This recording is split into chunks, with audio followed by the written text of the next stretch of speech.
Assalamu alaikum wa rahmatullahi wa barakatuh. Brothers and sisters, on attend les,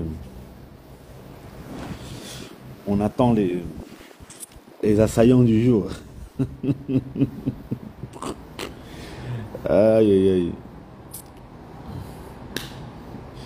On attend les assaillants. Aujourd'hui, ça va être chaud. On va reparler encore une fois de plus, les frères et sœurs, du sujet qu'on a abordé la semaine dernière, qui est pourquoi les hommes ne veulent plus se marier. Ah, les assaillants, ils sont chauds. Bon, assaillant numéro 1. Alaikum. Ah ouais, Ahmed. Ça va quoi? Alhamdulillah, ça va. Tes oreilles, ils vont pas siffler, toi, toute cette semaine-là? Ah, frère, franchement, en fait, Alhamdulillah, ouais, juste le truc, on remercie les sœurs parce qu'il y en a, elles ont été très, très, très sages.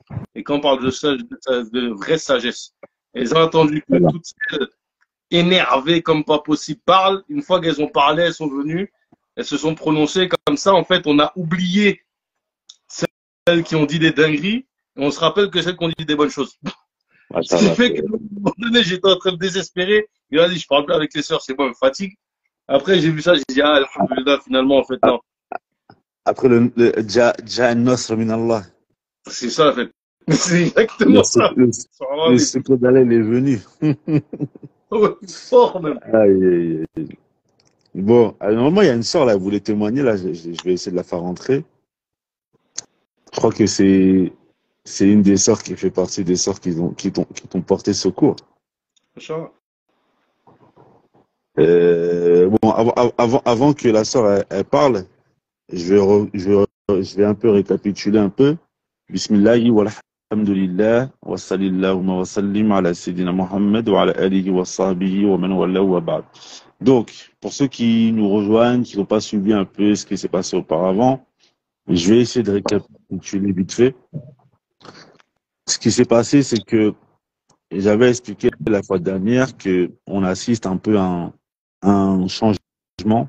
Comme vous le pouvez voir, j'ai le titre que j'ai mis aujourd'hui sur le live, j'ai mis l'eau a coulé sous les ponts. Parce que j'avais expliqué en story la fois dernière que c'est vrai qu'il y a quelques années, moi, lorsque je suis rentré dans le DIN, le mariage, c'est un grand marché. Et franchement, sur le marché du mariage, c'était les femmes qui faisaient la pluie et le beau temps. Ça veut dire que, comme vous avez vu en story, j'ai mis, une sœur, elle venait comme ça, elle disait elle a 3 enfants, elle cherche à se marier, nanana, et malheureusement, c'est elle qui pourrait se permettre de refouler les frères, etc.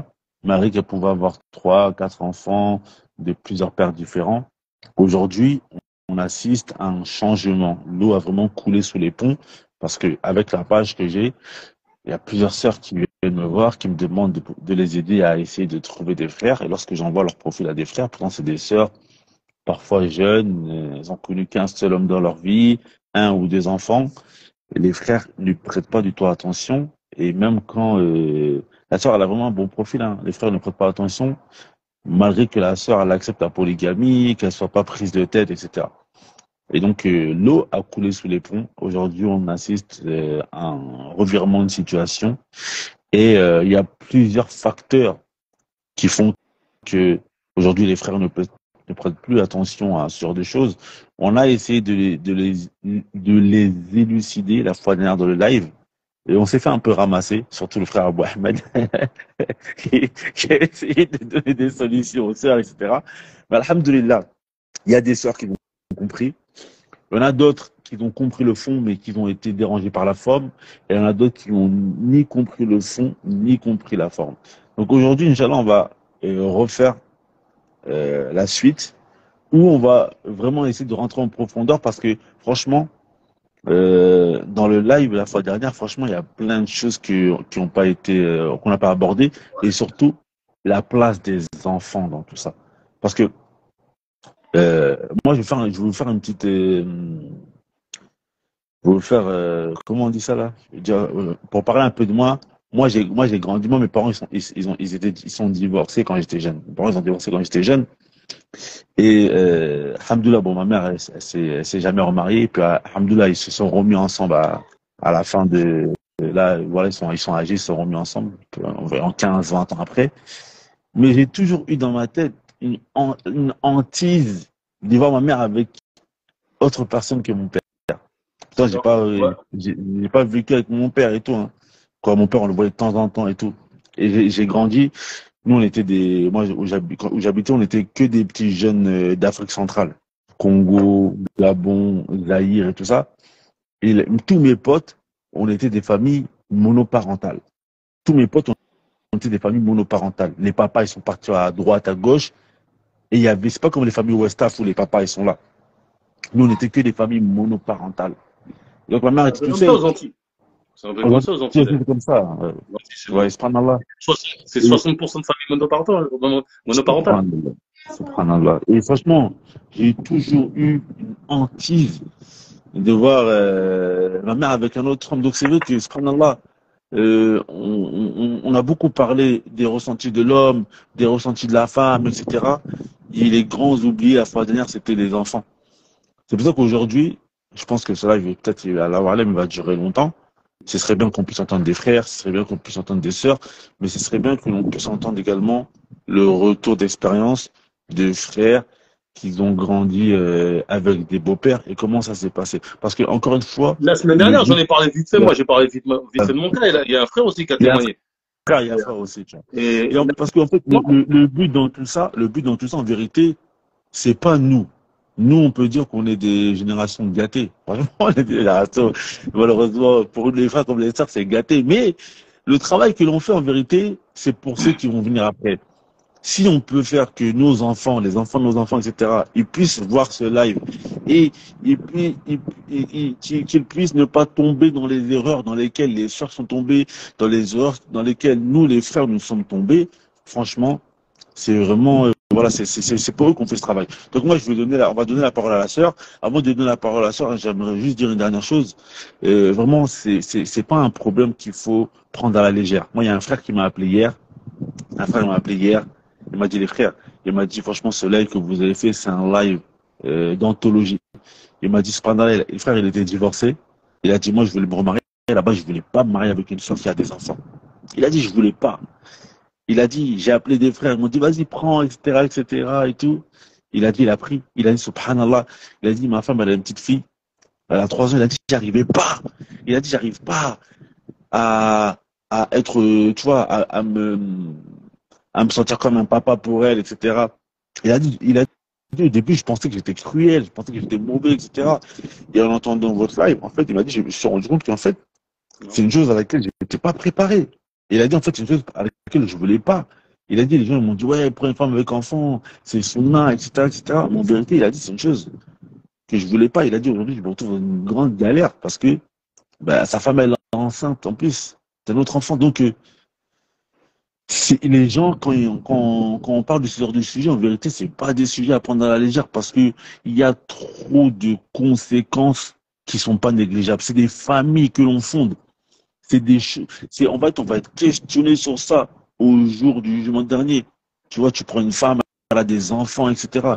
Il y a trop de, il y a vraiment beaucoup de choses à prendre en considération avant de se lancer dans ce genre de projet.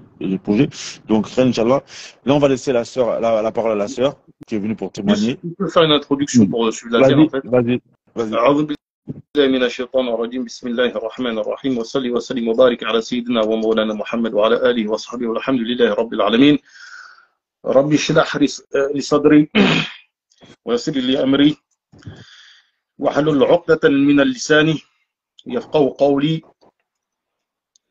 En fait, le seul truc que je vais dire, je vais pas on va revenir sur ce qui a été dit après, mais les 4 grandes choses en fait qu'il faut être traité.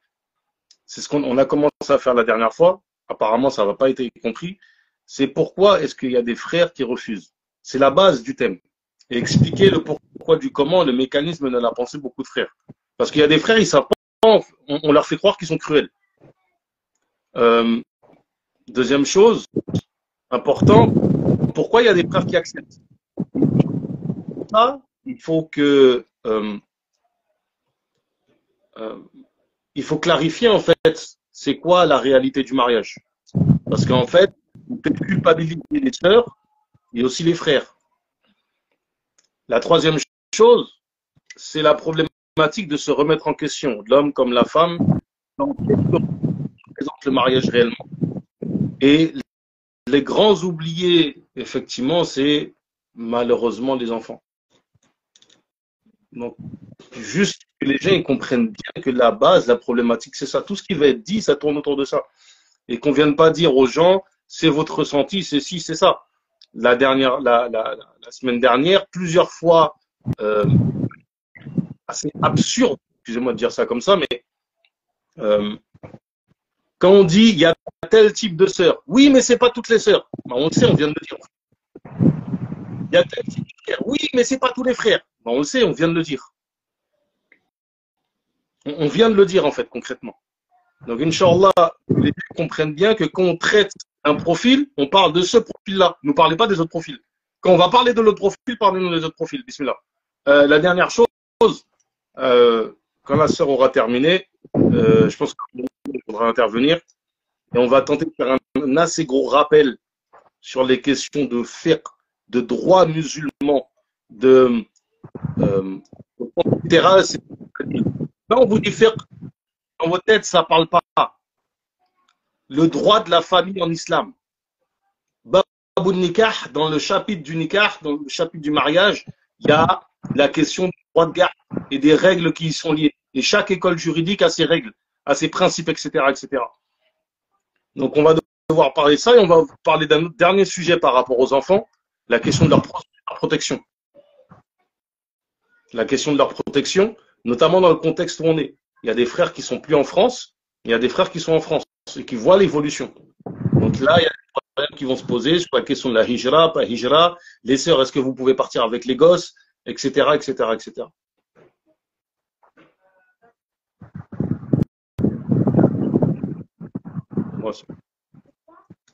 Bismillah, ma soeur, on t'écoute. Hein.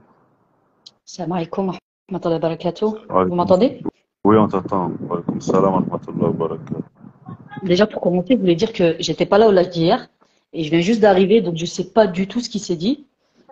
Je sais pas si je vais répéter un peu tout ce qui s'est dit et je sais pas exactement ce qu'il faut que j'aborde comme thème. Bon, là, j'ai écouté et tout, mais je peux pas parler un peu de, comment dire, de ma façon de voir la chose en fait par rapport à tout ça, par rapport au divorce et par rapport à mon vécu aussi, parce que je suis une femme divorcée avec des enfants et voilà. Si vous voulez que j'aborde certains points particuliers, dites-moi comme ça, okay, je m'éparpille pas. Le mieux, c'est que toi, en fait, tu avais envoyé un message, comme tu dis que tu étais choqué des réactions des sœurs. En fait, c'est pas moi. C'est une amie à moi qui a participé au live hier. D'accord. Et qui m'a dit qu'elle avait, parce qu'en ce moment, elle connaît ma situation par rapport au remariage, etc. Et c'est un sujet qui est d'actualité en ce moment. Donc, elle m'a dit qu'elle avait écouté un live et que c'était catastrophique la aqliya des sœurs. Et moi, ce que j'ai fait, je lui ai fait un audio en lui expliquant ma façon de penser. J'ai fait ça en 3 minutes, quoi. Et elle m'a dit, subhanallah, elle a été étonnée, quoi. Et elle m'a dit, bon, elle me connaît très bien, mais elle m'a dit, ça aurait été bien que tu participes, en fait, pour comment dire. Je vais pas dire que je suis meilleure que les autres, mais peut-être que je suis d'une génération, on n'a pas la même mentalité. Moi, j'ai un peu plus de 40 ans, donc je pense que y a un décalage de mentalité et on n'a pas forcément la même façon de voir les choses. Donc voilà, je voulais apporter mon expérience et ma façon de voir les choses pour remettre un petit peu chacun à sa place. Bismillah, on t'écoute. Donc moi, comme je vous ai dit, bon, j'ai un peu plus de 40 ans, je suis divorcée depuis... D'ailleurs, je vais d'abord commencer par dire une chose. Peut-être qu'il y a des personnes qui te suivent, qui me connaissent. J'aimerais bien que ces personnes elles respectent mon anonymat. Voilà, c'est tout. Voilà. Sinon, voilà, comme je disais, plus de 40 ans, j'ai 5 enfants et je suis divorcée depuis, je sais pas, 3-4 ans. Après, moi, j'ai un parcours assez atypique, on va dire. Je me suis mariée avec un frère du bled. Je me suis mariée en Algérie. Donc moi, j'avais fait le choix déjà de base de ne pas me marier en France. J'avais choisi de faire la hijra. Et comme je savais que ça allait être compliqué de me marier en France et de faire la hijab par la suite, j'ai fait les cours pour faire la hijab et d'une pierre deux coups, en fait, je me suis mariée. Après, je ne vais pas parler de mon mariage et les décalages de mentalité, etc. Ça a été compliqué. Ça s'est soldé par un divorce. Après 5 enfants, oui, c'est très compliqué. Mais on va dire que mon divorce, il est mieux réussi que mon mariage. Parce que jusqu'à maintenant, on va dire, j'essaye de tempérer un peu les relations pour les enfants. Parce que vous avez parlé des enfants. Je pense qu'on peut pas ne pas penser aux enfants. C'est pas possible, en fait. Surtout pour une mère.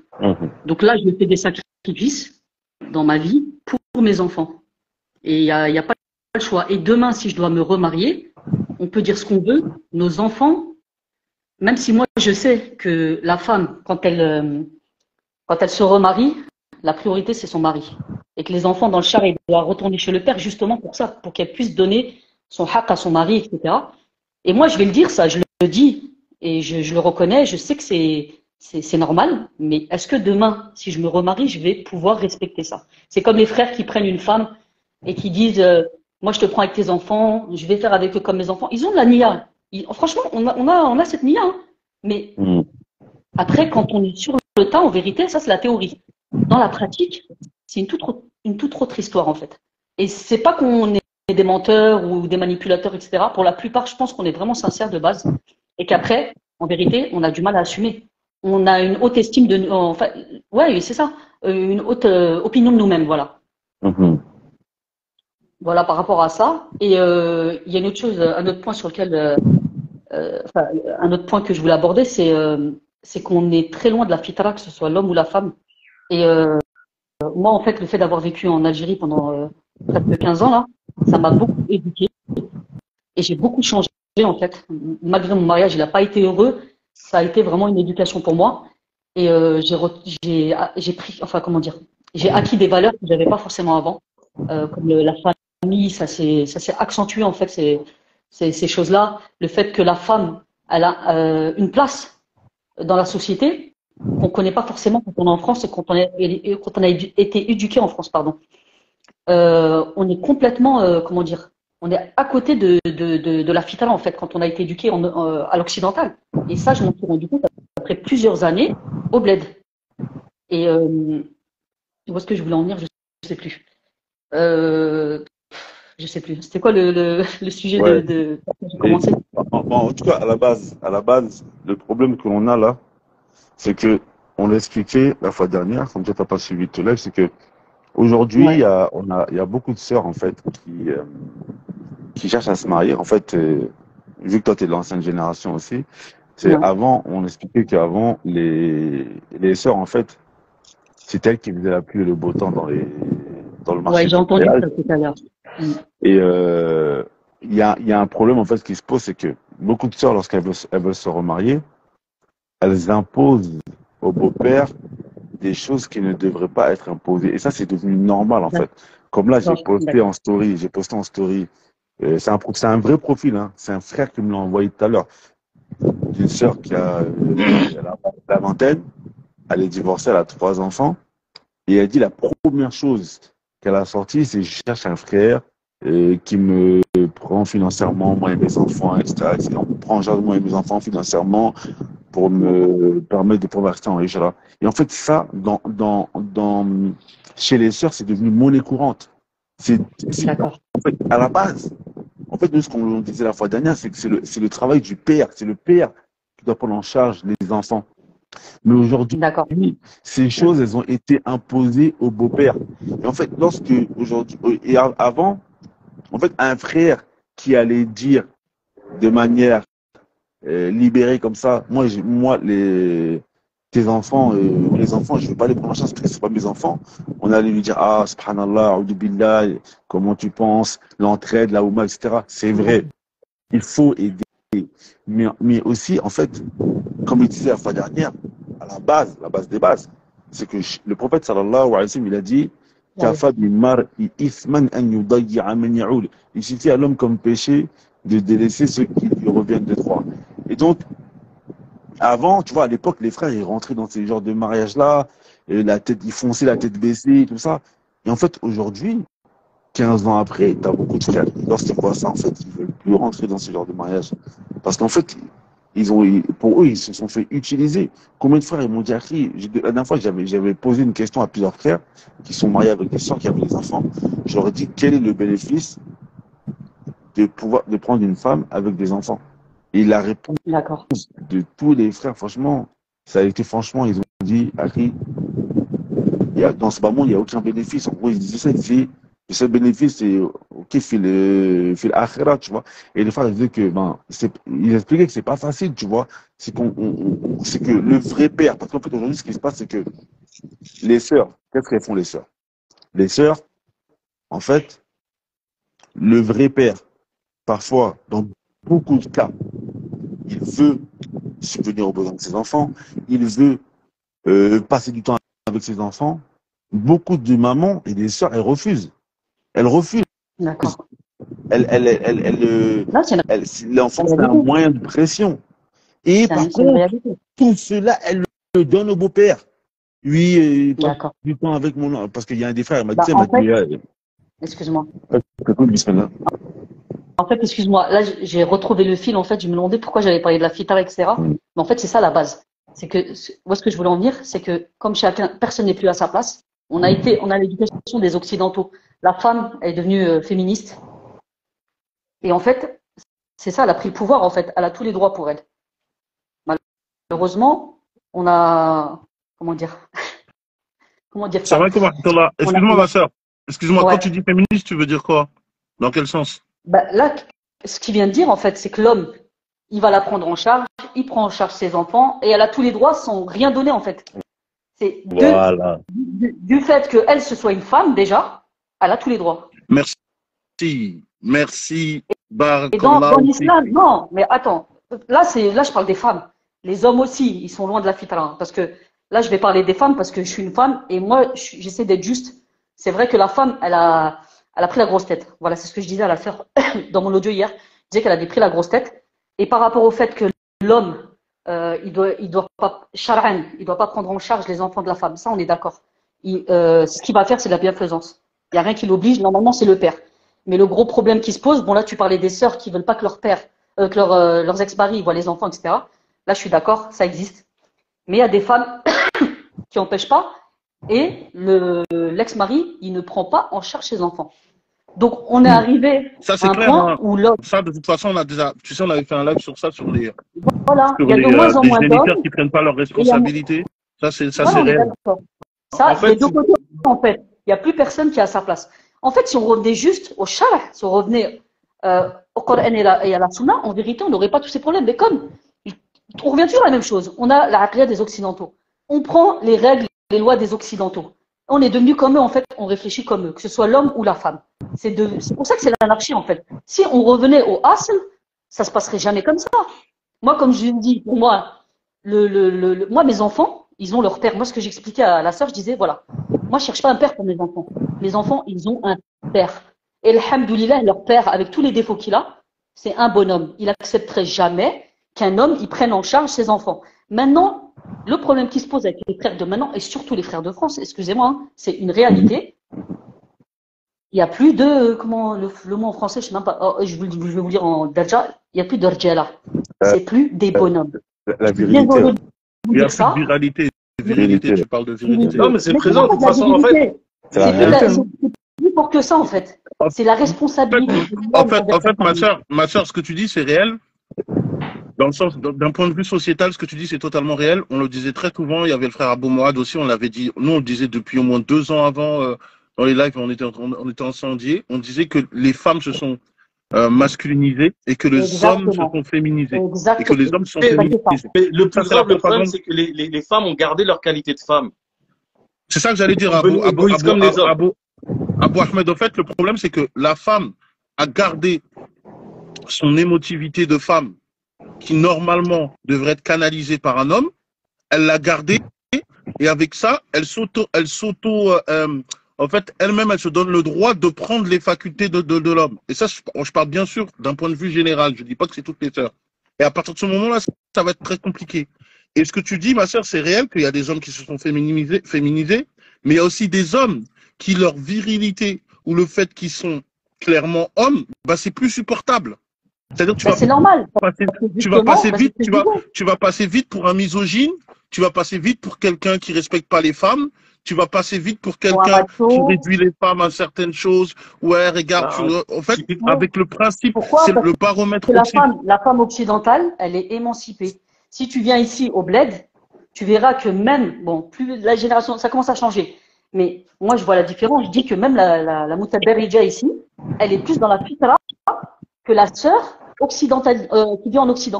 Ça, c'est clair. Elle est plus dans la fitra. Elle sait qu'elle doit nourrir son mari, elle sait qu'elle doit le servir, elle sait qu'elle doit s'occuper de son foyer, etc., etc. Et ça, combien même elle travaille, hein, elle le sait très bien. En fait, ce que tu dis, ma sœur, c'est extrêmement important. Même pour les hommes, c'est la même chose. Comme ça, on va essayer de mettre les deux. Elle a dit la femme Moutabarrija, ça veut dire la femme. La femme qui n'est pas voilée, qui n'est pas voilée. Qui n'est pas voilée. Ça veut dire la sœur, en fait, c'est dans la culture ici. En fait, ce que tu es en train de me dire, ma sœur, c'est extrêmement important. En fait, ce que tu es en train de dire, c'est que déjà, quand tu vas comparer l'Occident et peut-être des sociétés en Afrique, même si elles ne sont pas musulmanes, où par exemple le patriarcat il est là, ou la coutume elle est là, en fait, ça devient une éthique. C'est-à-dire que la femme, dans son éthique, il y a des choses qu'on n'a même pas besoin de parler, au fait. Elle doit avoir. Comment? Moi, j'ai une anecdote. Quand vous avec SD la dernière fois, Abdallah. Oui, c'est ça. Et on disait aux sœurs, vous comprenez que ça veut dire que là-bas, elles ont une manière de vivre et que vous la perdez, c'est tout. En fait, c'est ça. Et surtout, excuse-moi, Mohamed Lamine. Excuse-moi, voilà. Surtout, ce qui est important, c'est qu'au fait, quand elle va faillir dans cette chose que c'est décrété dans sa société qu'une femme doit être comme ça, en fait, la honte est sur elle. Même si elle va avoir des manquements, elle va avoir ce sentiment de se dire j'ai un manquement. Alors qu'en Occident, on va lui dire quoi? On va lui dire mais non, c'est ton droit. Pour l'homme, c'est la même chose. Ça veut dire que par exemple, ici, il y a des hommes en Europe qui ne font pas leur rôle. Et quand ils font pas leur rôle, en fait, il n'y a pas cette réprimandation sociétale qui vient lui rappeler que t'es pas un homme, normalement c'est toi qui payes le loyer, normalement c'est toi ceci, cela. En fait, en Afrique, c'est la même chose. Ça fait que l'homme, lui, même s'il aurait ses manquements, il y a toute la société qui va lui réprimander. Et toi, t'es pas un bonhomme, en fait. Il a une pression, en fait. Il a une pression sociétale qui fait que il est obligé d'être un bonhomme. La femme, elle a une pression sociétale et familiale qui fait que elle est obligée d'être à sa place de femme. En fait, bon, ça se perd maintenant. Je vais pas vous dire que maintenant c'est comme avant, etc. Ça se perd, bien entendu, mais il y a les coutumes, tout ça qui viennent comme garde-fou. Et moi, ce que je voulais donner comme conseil aux sœurs par rapport justement le fait de dire à un homme, tu me prends, mais tu prends en charge mes enfants. Il n'a aucune obligation de prendre en charge tes enfants. S'il prend en charge tes enfants financièrement, c'est de la bienfaisance. Il est récompensé. S'il le fait pas, il n'est pas puni. Après, non, mais la sœur, elle est venue, hein.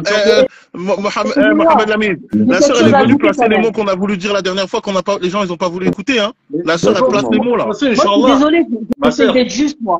Regarde, j'ajoute juste une chose avant de perdre le fil, parce que j'ai une très mauvaise mémoire. En fait, là, on est d'accord que l'homme, il a aucune obligation, etc. Mais, il y a un mais.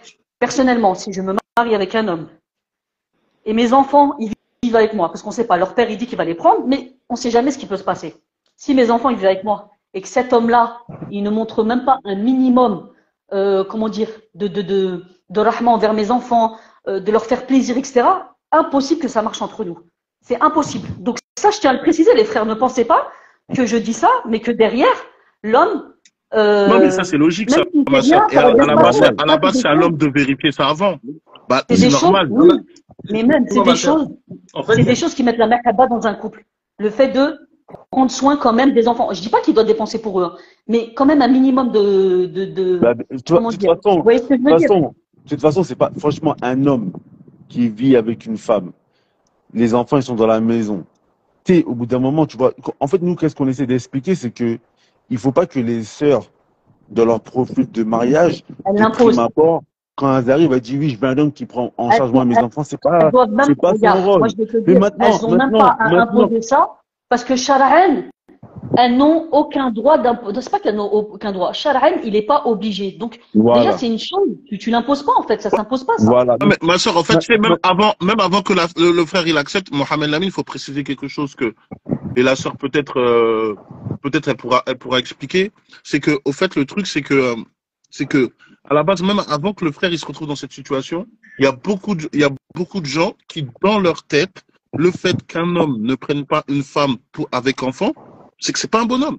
On a entendu Attendez, beaucoup là de choses comme j'ai ça. mon mot à dire aussi sur ça. Non, mais ça, sur ça, Non, ça a été très dur ce qui a été dit. non, Excuse-moi, ma sœur.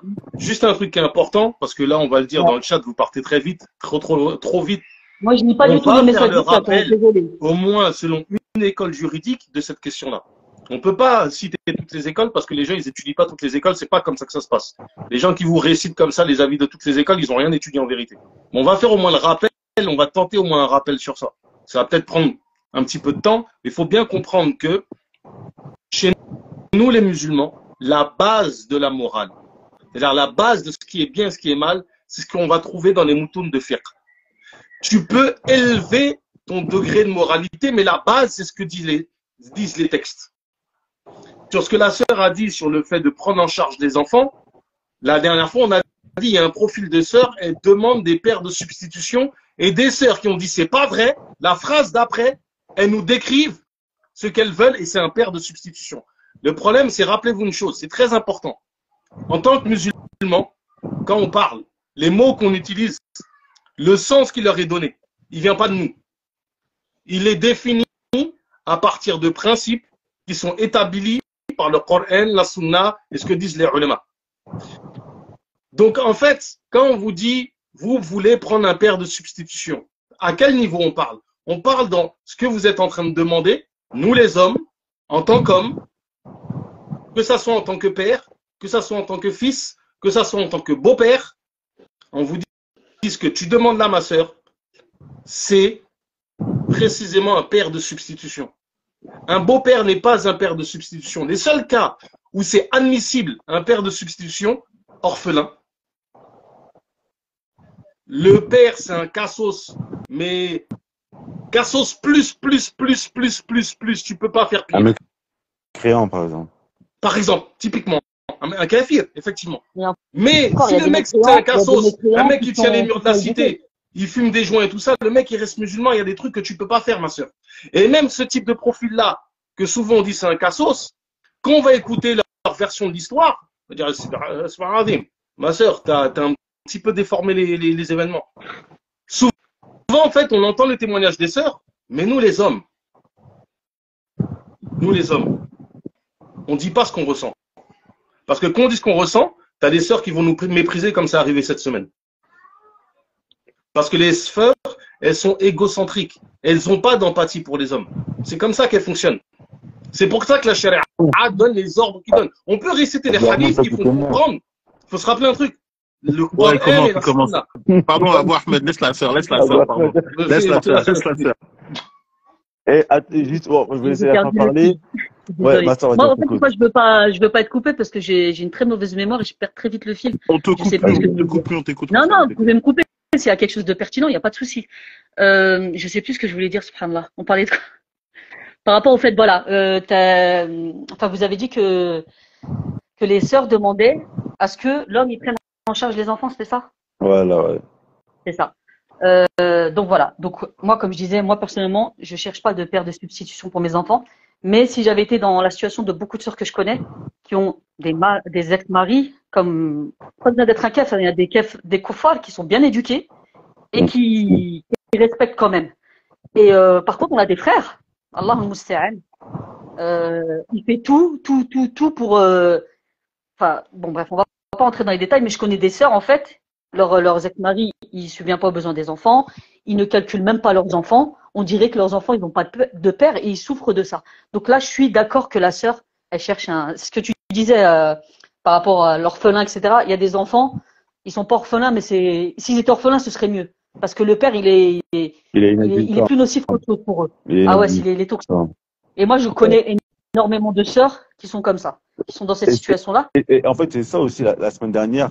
C'est que, justement, ce que certains ont reproché un peu, c'est que, en fait, quand on parle du fiqh des madhahib, à l'époque des madhahib, il y a certains problèmes sociétaux qu'on a aujourd'hui qui n'étaient peut-être pas présents à leur époque. Parce qu'aujourd'hui, en fait, c'est devenu monnaie courante et c'est devenu en très grande proportion qu'il y ait des femmes qui étaient mariées avec des hommes et ces hommes, en fait, ils ne calculent pas leurs enfants. Ils ne font rien pour leurs enfants. Que ce soit dans le mariage ou dans le divorce, en fait. Ouais, on dirait qu'il n'y a pas de père. En fait, il est absent. En fait, les sœurs, en fait, le truc, c'est quoi? C'est que les sœurs, d'un côté, on ne peut pas leur en vouloir. En fait, quand tu as certaines sœurs, la dernière fois, il y avait une sœur aussi, elle était venue, elle disait elle me demandait comment motiver le père de l'enfant, le père de son fils, pour qu'ils prennent des nouvelles de l'enfant, etc. Tu vois? Parce que des fois, tu vois, il y a des sœurs il y a des enfants qui disent à leur mère, ouais, j'aimerais bien avoir un papa comme un tel, etc. Ça, c'est violent. Lorsqu'une mère, elle entend ça. Donc, la mère, en fait, elle essaie de recréer ce qu'elle n'a pas eu avec son mari. Elle essaie de vouloir un papa pour son enfant, tu vois. Et en fait, moi, il y a une chose que j'aimerais dire, surtout pour revenir sur ce que vous avez dit, sur la relation homme-femme, c'est que nous, on ne dit pas aux frères. Moi, je ne dis pas aux frères. Les frères qui sont mariés avec des sœurs qui ont des enfants, faites des efforts. Ça veut dire que si dans ta maison, tu as ta femme, il y a ses enfants, le fait que c'est pas une obligation pour toi d'y prendre en charge, ça se fait pas, ça fait pas partie du bon comportement du croyant que, je sais pas moi, tu achètes à manger, tu dis ouais, c'est pas moi de les prendre en charge, j'achète pas, c'est là. Ta femme elle mange, ses enfants ils mangent. Parce que là, la relation entre toi et ton épouse, bien sûr que ton épouse, elle va pas pouvoir avoir de l'affection, de l'amour pour un homme qui ne prend pas en considération ses enfants. Nous, on dit pas que les frères ils doivent se comporter comme ça. C'est pour ça que je nuance, en fait. En fait, c'est pour ça que je nuance à chaque fois. Chaque fois que je vais dire, voilà, les femmes, c'est vrai, il y a ça. Et les hommes, ils sont pas obligés de prendre en charge. Mais à côté de ça, faut quand même appuyer ça parce que les frères, ils vont être contents, ils vont se dire, ah oui, bah voilà. Non, faut nuancer. Parce que tu vas pas trouver une femme, tu vas pas trouver une femme qui va t'accueillir les bras ouverts alors que tu calcules même pas ses enfants. C'est impossible. On est une religion de miséricorde. Ça, faut toujours le garder en tête. On est une religion de miséricorde. Mais de toute façon, cet aspect-là, Mohamed, ce qu'il faut comprendre, c'est que la dernière fois, qu'est-ce qu'on a dit? On a parlé des profils des frères qui disent, moi, j'accepte pas. Et qui donnent des raisons. On a trouvé plein de raisons à développer. Les profils des frères. Moi, typiquement, je suis quelqu'un, je pourrais accepter, en fait, une femme avec enfant, de par mon caractère et tout ça. Mais clairement, il y a des trucs, en fait, qui font que je vais pas accepter par mes choix de vie, beaucoup de choses comme ça. Mais il y a des frères qui moi, j'aimerais bien parler. Tu vois ce que je veux dire? J'aimerais bien par rapport à ça. Et justement, les profils des frères, excuse-moi ma soeur, je vais te redonner la parole par rapport à ça, c'est, il y a les profils qui acceptent, il faut que les sœurs aussi, elles soient honnêtes avec elles-mêmes. Et sur ça, on va en parler tout à l'heure. Mais c'est exactement ça. En fait, il y a des frères qui sont capables. Il y a des frères qui ont des profils qui leur permettent d'accepter ça facilement, en fait. Subhanallah, Allah Azza wa Jalla a fait en sorte qu'on soit tous différents, c'est pas pour rien. Il y a des sœurs qui sont prêtes à accepter aussi. Moi, je suis une sœur avec des enfants et je ne pourrais pas me remarier avec un homme qui a des enfants. On va me dire, mais tu te prends pour qui? Tu as des enfants. Mais je me connais. Pourquoi je vais mentir et pourquoi je vais me charger d'une chose que je pourrais pas supporter? Et pareillement, il y a des frères qui se connaissent très bien et qui sont pas dans le déni, qui disent, je ne pourrais pas accepter tes enfants. Et même s'ils les acceptaient, ils ne se comporteraient pas avec eux comme ses propres enfants. C'est impossible. Impossible. Tu peux énumérer, ma soeur, pour quelle raison, toi, tu pourrais pas? Par rapport aux enfants? Oui. Par rapport aux enfants? Ouais, pourquoi? Moi, je pourrais pas. C'est pas parce que c'est pas mes enfants. C'est une question de patience. Je suis pas patiente. J'ai déjà du mal avec mes enfants. C'est déjà compliqué pour moi. Donc, je vais pas dire à un homme, oui, je pourrais assumer tes enfants, alors que, en vérité, je pourrais pas. Moi, j'ai des enfants, ils sont encore petits. J'ai déjà du mal avec mes propres enfants. Faut pas se mentir, en fait. Moi, je suis honnête avec moi-même. Et je suis honnête avec les autres. Voilà. Et quand un homme, il prend une femme, il prend pas juste la femme. Il y a un packaging. Il y a les enfants qui vont avec. Faut qu'il sache ça, qu'il le veuille ou non. Quand bien même il n'est pas obligé de subvenir à leurs besoins, ils sont quand même là, ces enfants. Il va pas faire comme s'ils faisaient partie des meubles. C'est pas possible, en fait. Voilà. Il faut qu'il sache aussi une chose, cet homme-là, quand il prend une femme avec des enfants, elle aura beaucoup moins de temps à lui consacrer. Alors, on a dit ça, c'est une réalité. C'est une réalité. Jamais je pourrais. Déjà, le père de mes enfants, j'avais du mal à lui consacrer du temps. Alors, imaginez-vous un homme étranger. Moi-même, je ne sais même pas si j'arriverai à faire passer un étranger. Enfin, un étranger. Après, c'est mon mari, mais c'est pas le père de mes enfants. Est-ce que je pourrais le faire passer avant mes enfants? Là, je vous Mais dis, je sais même pas. par rapport à tout ce que vous dites, on dirait que le mariage n'est même pas forcément une option. Hein. Comment ça, c'est pas une option? En grosso modo, bah, parce que un homme sans enfant, généralement un homme sans enfant, il a besoin de pouvoir passer du temps avec son épouse, mais vous ne pouvez pas lui donner du temps. Non, tu peux lui donner du temps. Je dis pas que tu peux pas, tu lui donneras pas autant de temps qu'il aimerait, c'est sûr et certain. C'est comme toi avec ta propre épouse. Est-ce qu'elle te donne autant de temps que quand elle n'avait pas d'enfant? Ah, mais c'est pas Mais pareil. toi, En c'est fait, plus tu vois, facile de sur ça, ma l'accepter. sœur, ce que tu dis, c'est vrai, mais il y a une différence quand c'est tes enfants. Quand c'est C'est que ta Mais femme, quand tu voilà, vas lui mettre un stop, quand plus tu vas lui facile dire, de écoute, l'accepter tu vas parce lui que dire, c'est tes voilà, enfants. quand t'abuses. c'est tes Parce enfants, que c'est c'est pas tes pareil. enfants. J'ai pas fini Mais ma quand c'est phrase. les tiens, Mohamed, c'est ce qu'on Oui, disait la dernière fois. Tu vas dire à Et ta c'est femme, ce que je la disais là. même, stop, C'est plus facile calme-toi. d'accepter que ta femme elle ait pas de temps pour toi parce que c'est tes propres. Et encore, même Non, comme c'est ça, même les pas pères ça. nous font d'une C'est même pas ça, ma deuxième. sœur. C'est que quand tu vas dire à ta femme, stop, il y a une limite, tu vas pas être soupçonné d'être cruel. Quand tu es un beau-père, par défaut, tu es coupable d'être méchant. c'est vrai en plus. Ça dépend. Après, non, franchement, je C'est pense que vraiment ça systématique. dépend de la personnalité de la personne. 75-90% des sœurs, quand un homme va leur dire stop, ah, mais t'es méchant, ah, mais tu n'aimes pas mes gosses, ah, mais. Mais ça, je pense que c'est vraiment la nouvelle génération de la génération Non, bienveillance. non, je En fait, ce crois pas. que je disais à mon ami, c'est que le souci des sœurs maintenant, c'est qu'elles veulent un homme qui les assume financièrement, mais qui rentre pas dans l'éducation de ses enfants, qui leur dit rien. Ça, c'est pas possible. En fait, à partir du moment où tu vis chez un homme, si tu vis chez ton mari, c'est chez lui déjà. Il y a des règles. Tu respectes ces règles. Moi, mes filles, je les éduque comme ça. Je dis, si demain je dois me remarier, bon, bah, elles veulent pas que je me remarie, hein, mais je leur explique. Je leur dis, si je dois me remarier demain, il faut que vous sachiez une chose, vous serez plus chez vous, vous serez chez un homme étranger pour vous. Ce sera plus votre père ou votre mère, ce sera plus chez nous. Et vous devrez vous plier aux règles. Ça va pas se passer comme vous avez décidé en fait. Et ça, c'est une éducation. C'est une éducation. Si toi, comment dire, tu te maries avec un homme et tout de suite, tu ne les laisses pas réprimander tes enfants. Après, bien sûr, il y a des limites. Hein. On est d'accord. Là, on parle des choses raisonnables, hein, des choses normales. Je suis pas en train de parler des psychopathes. Mais si tes enfants, il n'est pas là pour te soutenir dans leur éducation, quand ils sont là, je comprends pas en fait. Il a quand même un rôle. Il est pas transparent. Donc voilà. Par rapport à ça, moi je suis pas d'accord avec les sœurs qui laissent pas leur mari réprimander leurs enfants ou fixer des règles. Leurs enfants, ils ont tous les droits, etc. Ça, je trouve ça pas normal et je le remarque beaucoup ça aussi. Ouais, non, ça c'est sûr que ça c'est ce genre de choses. Mais tu En fait, parles trouver un des juste sœurs. milieu dans tout Et ça. le père des enfants? Comment ça, le père des enfants? Le père des enfants, lui, ça peut lui faire péter un plomb qu'il y ait un autre homme qui ait une autorité sur ses gosses.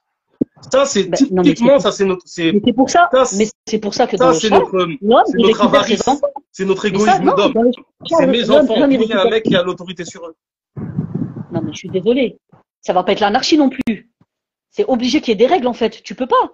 Après, je dis pas que c'est à lui de les éduquer. C'est pas à lui de les éduquer. Mais par exemple, si tu as sous ton toit, même les enfants de ton frère, de ta sœur, ils sont chez toi, tu vas les laisser faire ce qu'ils veulent. C'est pas possible. Ils vont faire une bêtise, tu vas le réprimander, on est d'accord. Ouais, mais tu fais pas, en fait. C'est les enfants de ta femme. Tu sais, en France, il y a un truc qu'on appelle le concept de pièce rapportée. Une pièce rapportée, c'est quelqu'un, en fait, qui n'est pas de la cellule familiale et qui l'intègre. En fait, quand tu es un beau-père, ta situation, c'est que tu es une pièce rapportée dans la famille de la femme qui est déjà composée.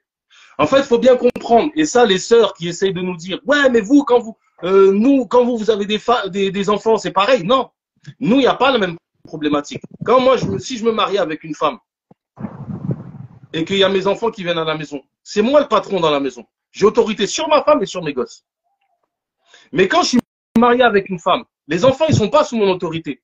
Mais quand bien même, on mettrait les enfants sous mon autorité, c'est une autorité qui m'est donnée par substitution par ma femme. Ce qui fait que même dans le fait de recomposer des familles comme ça, pour les hommes, il y a une insécurité dans la manière de gérer ton foyer. Et ça, en fait, ça fait partie des choses qui font que beaucoup de frères te disent, moi, pas possible. Parce que déjà, dans leur tête, le plein pouvoir que normalement ils ont censé avoir dans leur foyer, ils ne l'ont pas. Et ils sont dans quasiment, c'est pas une compétition, mais pour que l'homme puisse avoir autorité sur les enfants, il faut que la femme lui donne autorité. C'est-à-dire que la femme a un pouvoir sur l'homme. que normalement, elle n'est pas censée avoir dans un mariage. C'est réel, Un mariage, hein. Ouais, simple, c'est vrai. C'est réel ce très, qu'il dit. très simple. C'est Et en vrai. fait, toutes ces problématiques-là, il faut comprendre que, et là je le répète, là on parle des profils des frères qui n'acceptent pas. On va parler des profils des frères qui acceptent, il faudra bien entendre ce qu'on dit, et au préalable, on va faire un gros rappel sur c'est quoi le mariage en islam.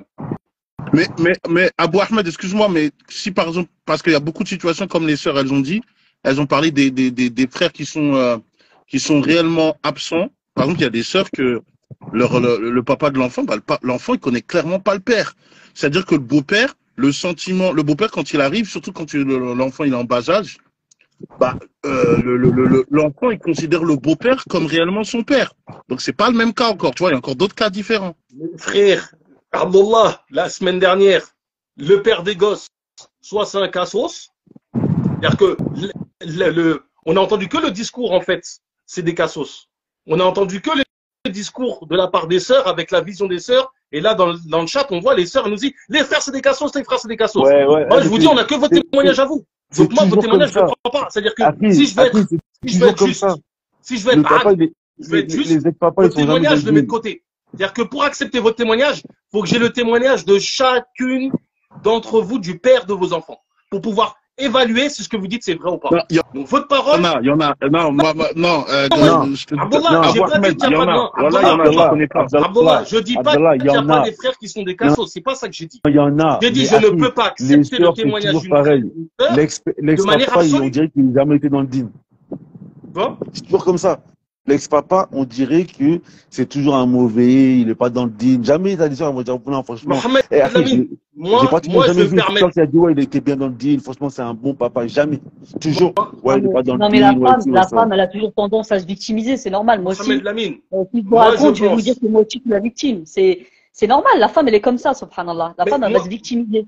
Moi, je pense personnellement, je pense que beaucoup de profils de sœurs qui disent ça, c'est pourquoi?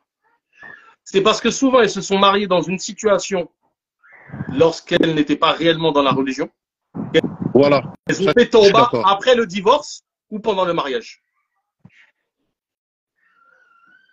Il a pas Ce qui tort. fait qu'elles sont mariées Il y en a vraiment avec beaucoup des de cas cassos. comme ça.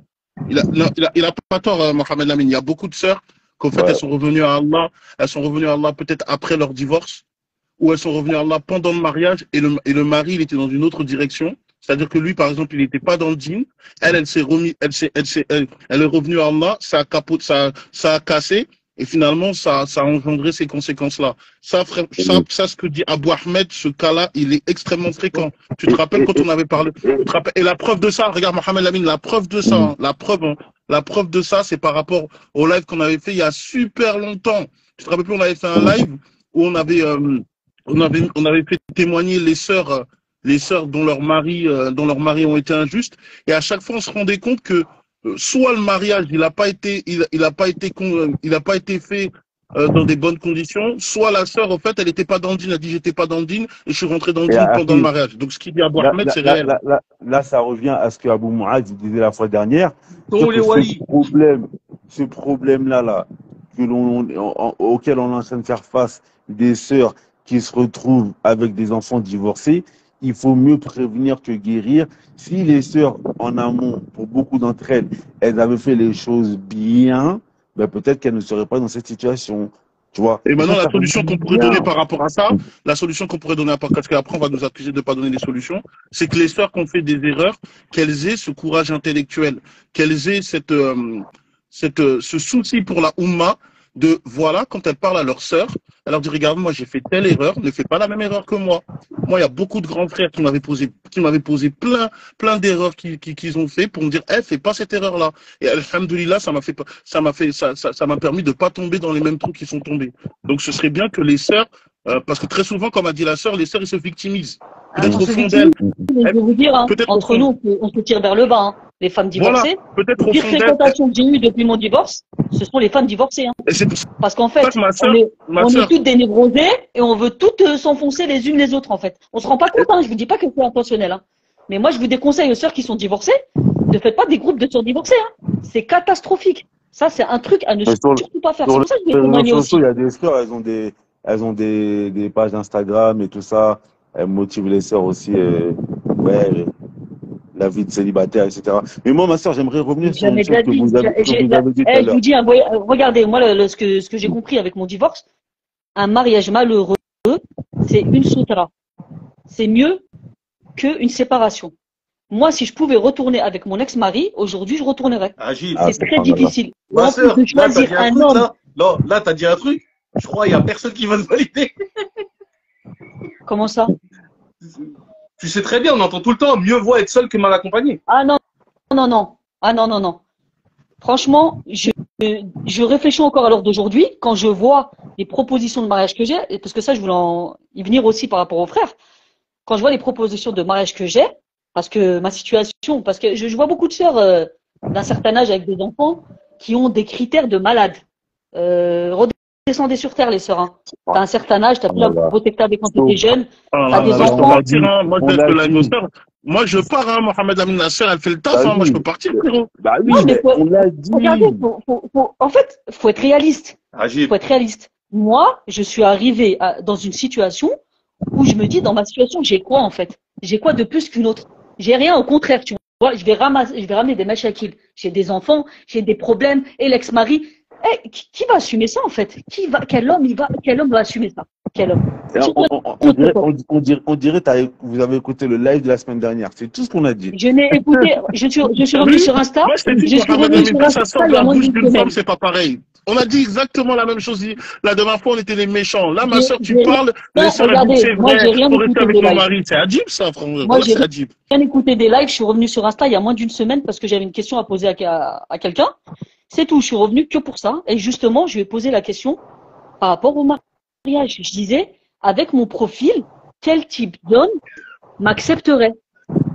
En fait, Et en fait, je suis en pas fait, le désespéré, truc, hein. Regardez, moi, je suis pas désespéré, hein. C'est pas ça que je suis en train de dire. Je vais vous dire le Non, mais genre en de fait, profil que non, j'ai. Non, mais pour de vrai, attendez, si je t'es vais loin vous de dire ça, ma soeur, on va se faire être lâcher, là. que les frères Cette aussi, semaine, on va se faire traiter de merde. réaliste. les frères, c'est très grave aussi. Moi, j'attire le genre de profil de frères beaucoup plus jeunes que moi, qui cherchent une deuxième, qui a des enfants, bien sûr, qui a son logement et qui travaille. Moi, je suis réaliste, hein. Qu'est-ce qui me trouve le frère, en fait? Physiquement, j'ai Ouais, il veut 20 s'amuser. ans, Il veut j'ai 5 s'amuser. gosses. En fait, mais c'est ça. C'est ça. Mais moi, je me respecte, en Abou Ahmed, fait. il avait dit la dernière fois, ça a été très mal compris. Ce que tu dis, Abou Ahmed, il a dit. Il a dit à des frères, Mais c'est ça. toutes les propositions que j'ai eues ces dernières années, c'est que ça. C'est que ça. Que ce genre de profil. Et c'est pour ça que je vous dis, c'est plus des hommes, les hommes de maintenant. C'est incroyable. Et en fait, comme il n'y a aucune Non, attache, mais même ça, ce que tu dis, demain, ma ils soeur, peuvent on va le divorcer, c'est clarifier. normal. Il n'y a plus la sacralité du mariage, en fait. Non, justement, ça, c'est une erreur que tu fais. Ça, on va le clarifier. C'est une très grosse faute. On n'est pas des Pourquoi une chrétiens, on n'est pas des bouddhistes. Dans la charia, le mariage, intrinsèquement, la sexualité ne fait pas partie du mariage. La sexualité est le principe même du mariage dans l'islam. La sacralisation, en fait, en islam, le mariage, le contrat de mariage, c'est la sacralisation de la sexualité. Et ça, c'est une grande erreur. Et on nous entretient dans un mensonge. C'est-à-dire qu'en fait, ce type de profil-là, on les méprise alors qu'il n'y a pas à les mépriser. Et d'autre part, toi, par exemple, c'est pas ton délire. Mais il y a des sœurs, elles veulent se marier pour ça. Et elles l'assument pas parce qu'on leur permet pas de l'assumer. En fait, moi, ce que je reproche, c'est pas ça. C'est pas ça. Ça, le mariage, c'est un tout. C'est pas ça que je reproche. Ce que je reproche, c'est que ces personnes-là, comment dire, le fait qu'elles n'aient rien à assumer, elles vont te divorcer aussi facilement qu'elles se sont mariées.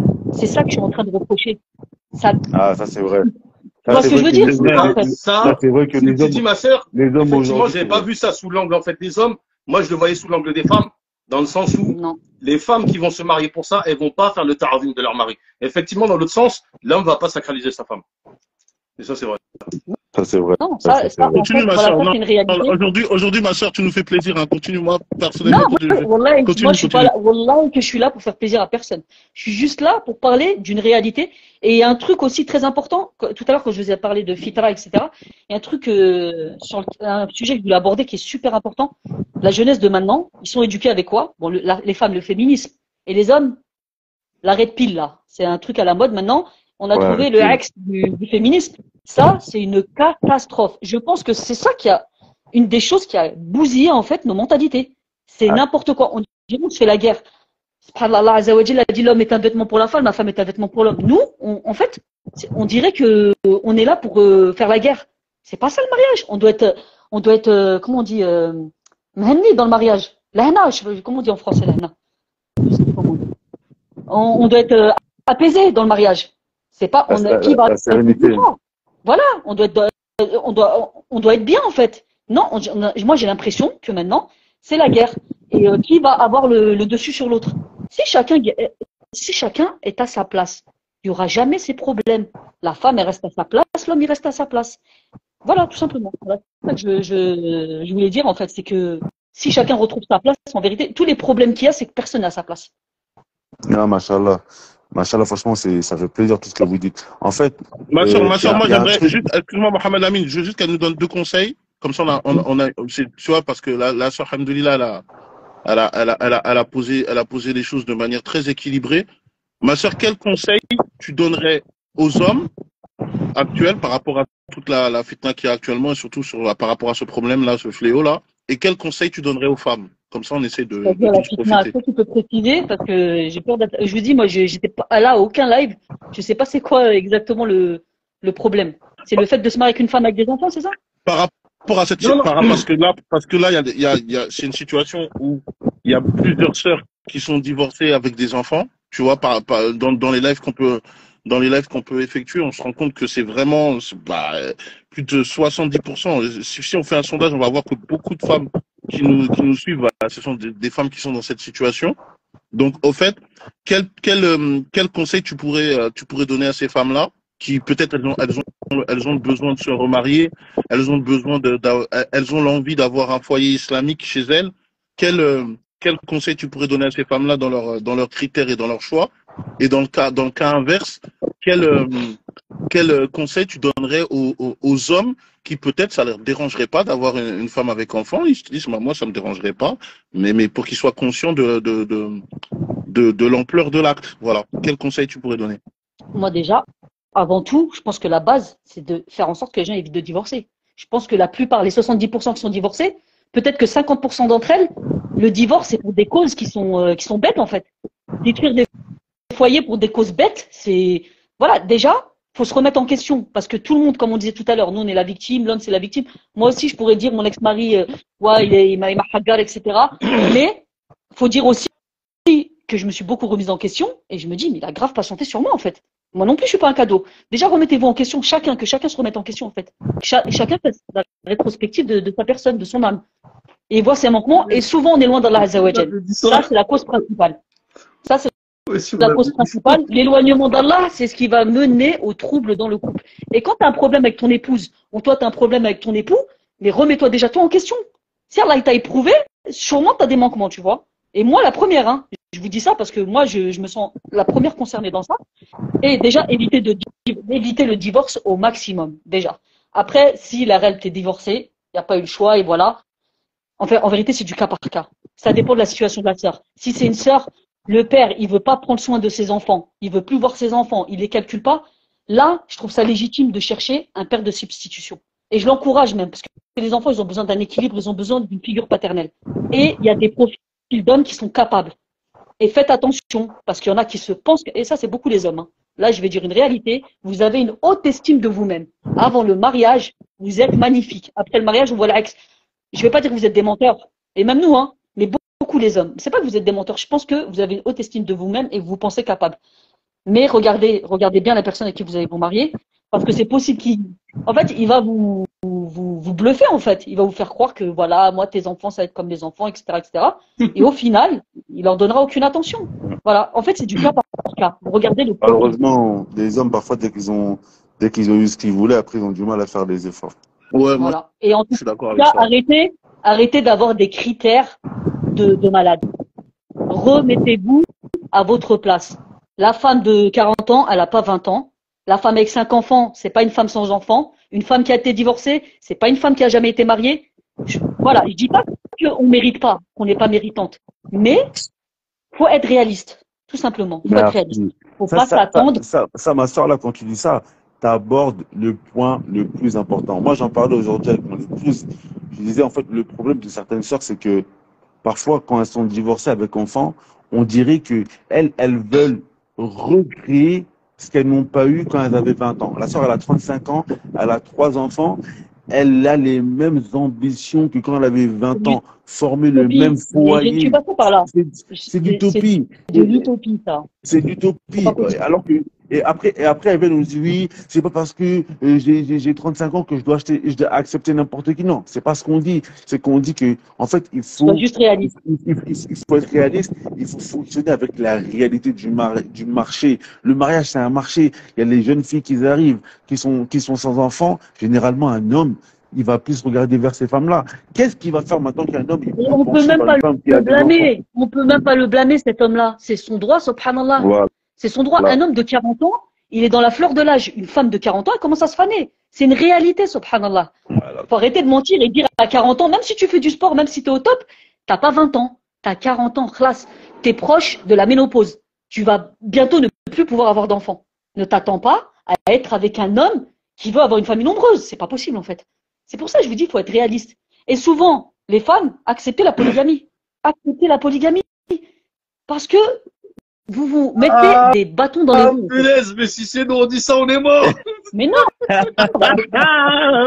Elle a La fait un pour nous, la polygamie, sœur, on va faire de la pour elle. Eh, je retire ma tête, on veut plus me voir parce que c'est trop. La polygamie, c'est un sauvetage. La polygamie, c'est une rahma. Pour nous, justement, c'est une rahma. Si cette chose-là, elle est bien faite. Là, on est d'accord. À notre époque, Allah musta'an. Mais si c'est bien fait, il faut accepter la polygamie. Voilà, tout simplement. Ou si c'est mieux de retourner avec votre ex, retourner avec votre ex. Parce que moi, quand je vois les cassos, là, je pense de plus en plus à retourner avec mon ex-mari. Au moins, je connais ses défauts. C'est le père de mes enfants. Au moins, je me dis. Abou Mouad, oui, je peux pas retourner avec lui. la sœur, c'est Avec Abou la meuf, Mouad. il va être plus que lui, il va pas me respecter. Il a dit, c'est bon. Elle a dit, la sœur là, c'est Abou Mouad en femme. Ouais. Non mais ma sœur, ce que tu dis, c'est réel. Après, pour contrebalancer ce que tu dis, comme ça, au moins les sœurs, elles comprennent, je sais qu'elles ont très très bien compris tes propos. Permets-moi juste d'assaisonner ce que tu dis. En fait, la sœur de 40 ans ou la sœur qui est âgée, en fait, un homme va s'intéresser à elle, pas avec les mêmes critères qu'on s'intéresse à une femme de 20 ans. C'est-à-dire que la femme de 40 ans ou la femme divorcée, comme tu veux. C'est du second choix. En dehors de ça, c'est que la sœur de 40 ans ou la sœur divorcée, elle a des attentes qui sont dessinées qui sont dues à son expérience. La sœur de 20 ans, elle a des rêves. Donc ça veut dire qu'elle aura plus d'attentes vis-à-vis de son choix, des attentes concrètes.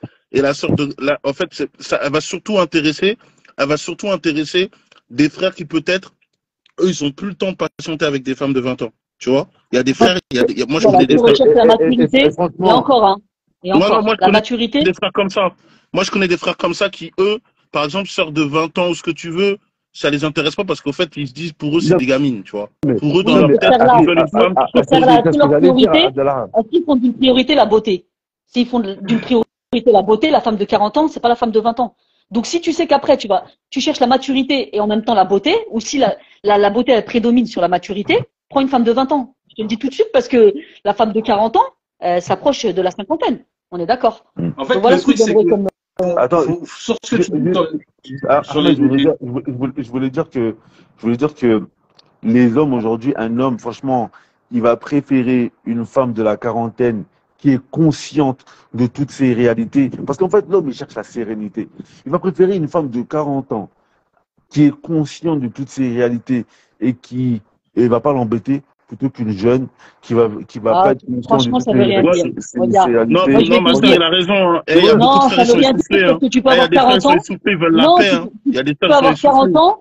Écoute, les femmes de 40 ans maintenant, la plupart, elles sont névrosées. Moi, j'en fais partie. J'ai 40 ans. Mais la première chose que je dis, moi, aux gens, le critère, je parle de mes défauts. Je suis quelqu'un d'extrêmement nerveuse et d'impulsive. J'ai 40 ans. C'est vrai, peut-être je vais avoir un discours comme ça, je vais paraître mature, etc. Mais dans le comportement, je reste une femme, avec mes défauts de femme. Non, mais tu te remets en question. Mon mari, ces défauts-là, je vais pas les effacer, ils sont là en fait. Hein. La différence, tu vois ce que tu es en train de dire, ma soeur, comprends un truc. Hein. Et c'est ça qu'on disait la semaine dernière. Excuse-moi, la semaine dernière, c'est ça qu'on a dit. Les sœurs, il faut que vous vous connaissiez pour rentrer dans ces questions, surtout quand vous sortez d'un divorce. Vous êtes censé mieux vous connaître que les sœurs qui sont jamais mariées. il faut savoir qu'est-ce que vous voulez, qu'est-ce que vous recherchez. Il y a des sœurs dans le live, elles ont dit on se connaît. Qu'on a vu leur réaction après. Tu te connais pas, ma sœur. Parce que quand tu te connais, ce que tu viens de dire, une sœur qui se connaît, elle est capable de dire, bon, écoute, voilà, quand je vais péter un plomb comme ça, laisse, c'est rien, ça va passer. Même si elle fait un travail sur elle, même si des fois, mais au moins elle essaie de se remettre en question. T'en as qui n'essayent pas de se remettre en question. La problématique qu'on a eu la semaine dernière, jusqu'à présent, c'est qu'il y a des sœurs qui ne sont pas remises en question du tout. Bah, moi, la plupart des profils que j'ai vus, dans les quelques groupes de Zawad où je suis partie, d'ailleurs, ça m'a frustrée, mais grave frustrée. Pourquoi? Déjà, je voyais que des sœurs la vingtaine, et toutes douces. En fait, elles avaient que des qualités. Je dis, mais où sont les défauts, en fait? Je sais qu'il faut pas mettre en avant ces défauts, mais elles étaient toutes magnifiques. Je dis, mais c'est moi qui ai un problème ou... Et les frères, ils recherchent tous des femmes douces. Donc, en fait, à partir du moment où tu parles de tes défauts, d'entrée de jeu, tu rentres pas dans les critères, en fait. Et quel homme, enfin, de nos jours, comme je vous avais dit, j'avais demandé par rapport au profil d'homme qu'il me faudrait, le frère m'a dit, déjà, à notre époque, pas à notre époque, les frères divorcés, ils ont encore moins de patience qu'avant. Et moi aussi, je suis quelqu'un, ce sur quoi j'ai patienté sur mon ex-mari, croyez-moi que jamais de la vie, je patienterai sur les mêmes choses, en fait. Ça y est, c'est fini, en fait. J'ai donné. Je veux quelqu'un de posé, je veux pas quelqu'un de toxique. C'est ça. Et ben, tu vois, ça, ce que tu dis, c'est l'élément justement d'une femme divorcée. C'est ce que je te disais. En fait, l'attente d'une femme de 20 ans, en fait, comme elle découvre, comme l'homme qui s'est jamais marié, il découvre, il aura plus de patience sur certaines choses parce qu'il découvre. Mais la femme divorcée ou l'homme divorcé ou l'homme qui a déjà l'expérience, il y a des choses, il a plus besoin de rentrer dedans, en fait. Il a plus envie de retomber dans cette galère. Comme dit, je sais pas ce que je veux, mais je sais ce que je veux plus. Ça, c'est clair, ça. Moi, je sais pas exactement ce que je veux, mais ce que je veux plus, je le sais très bien. Il y a des défauts qui sont rédhibitoires. Il y a des défauts qui sont acceptables. Il n'y a pas de souci, on a tous des défauts. Moi-même, je suis pas parfaite, je peux pas demander quelqu'un de parfait. Mais il y a des défauts, je peux pas. Je peux pas. J'ai essayé de patienter dessus. Ça a été la cause de mon divorce. Ça veut dire que demain, c'est pour ça que je me remets pas avec mon ex-mari. Parce que je sais que ça va pas fonctionner. Parce que ces défauts-là rédhibitoires, c'est inacceptable pour moi. Je peux pas patienter dessus, en fait. Donc ça va finir de la même façon, ça sert à rien. Voilà. Bon, enfin bref. Voilà, désolé, j'ai raconté toute ma vie. Mais Non, ma soeur, c'était très bénéfique. Très, très bénéfique. En tout cas, j'espère que ça pourrait être profitable pour les sœurs. Sortez du déni, hein. Sortez du déni, revenez à la réalité de la vie. Comme il a dit, la réalité du marché. Franchement, on n'a pas la même valeur à 40 ans, on n'a pas la même valeur à 30 ans. Après, je dis pas que c'est impossible, hein. Je dis pas, mais arrêtez de vivre dans l'utopie. J'attends que, tu vas attendre combien d'années, en fait? Tu vas laisser passer le temps parce que tu attends le prince charmant. Il n'existe pas, le prince charmant, en fait. Tu seras obligé de patienter sur l'homme et l'homme, il sera obligé de patienter sur la femme parce que personne n'est parfait.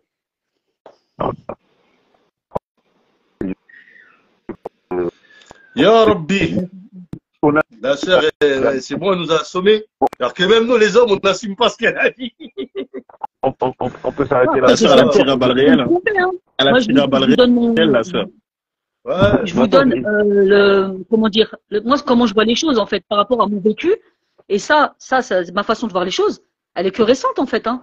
Moi, avant, j'avais aussi la mentalité d'Occident. J'étais limite féministe, pas limite, j'étais féministe, en fait, clairement. Et là, je me rends compte que j'étais aux antipodes de la religion. C'est n'importe quoi, en fait. C'est n'importe quoi. L'homme, il a qu'on le veuille ou non, l'homme, il est supérieur à nous. On parle pas de religion. On parle pas de ça. On parle dans tout le reste, en fait. Et la femme, elle est sous la tutelle du mari, en fait, de l'homme. Mais qu'est-ce que vous voulez de plus, en fait, les sœurs qui veulent, par exemple, travailler, qui veulent. Moi, j'ai jamais été aussi bien que quand j'étais chez mon ex-mari. J'étais à la maison, j'étais bien. J'étais bien. Et j'étais là, non, mais je fais rien de ma vie, je me sens inutile. Maintenant que je travaille et que je trime, j'en ai marre de cette vie. Je veux retourner à la vie que j'avais avant. J'étais une princesse. Enfin, bref.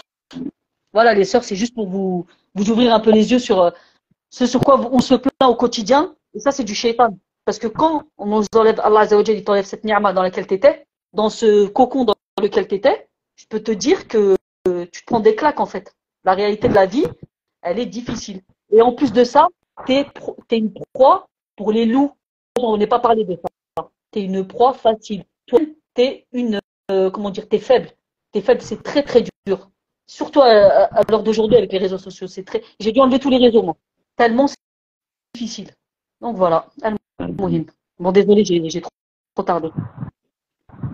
Barakallahu fik, ma soeur. Non, Barakallahu fik, ça a été très bénéfique. Bon, moi, je vais quitter, Inch'Allah, je vous écoute pour la suite. En tout cas, Faut faire monter merci de m'avoir écouté. Ziad, il va tirer à balles réelles. J'espère juste que ça va servir aux uns et aux autres, hein, pas qu'aux frères, hein, même aux frères. Et les frères, franchement, craignez Allah et soyez des bonhommes parce que, Wallahi, ça se perd beaucoup, ça. Soyez responsables, c'est une responsabilité, la famille, subhanallah. Le mariage, c'est pas un jeu. C'est pas vous prenez une sœur, vous vous rendez compte 2 jours après que, ah non, je fais pas trop ça. C'est pas comme ça, en fait. Enfin, bref. Bon, allez, je vous dis à, Inch'Allah. Barakallahu fik, merci beaucoup. Barakallahu fik, ma soeur, qu'Allah t'élève et qu'Allah J'ai envie de dire que les choses se recollent avec ton mari. Amin. Vraiment, barakallahu fik, merci beaucoup. Salam alaikum wa rahmatullahi wa barakatuh. Alhamdulillah, ça, bon, on peut finir. Moi, je pensais que le live allait durer toute la nuit, mais finalement, c'est qui est monté là. Ah, la sœur, elle a fait le taf, hein. Moi, Mohamed Lamine. Là, elle moita, elle a aplani la situation qui convient maintenant. Franchement, elle a aplani la situation.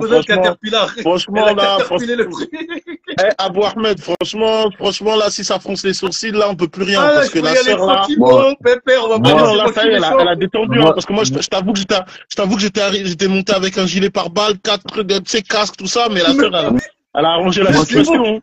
Moi, je pensais que là, j'allais durer toute la nuit.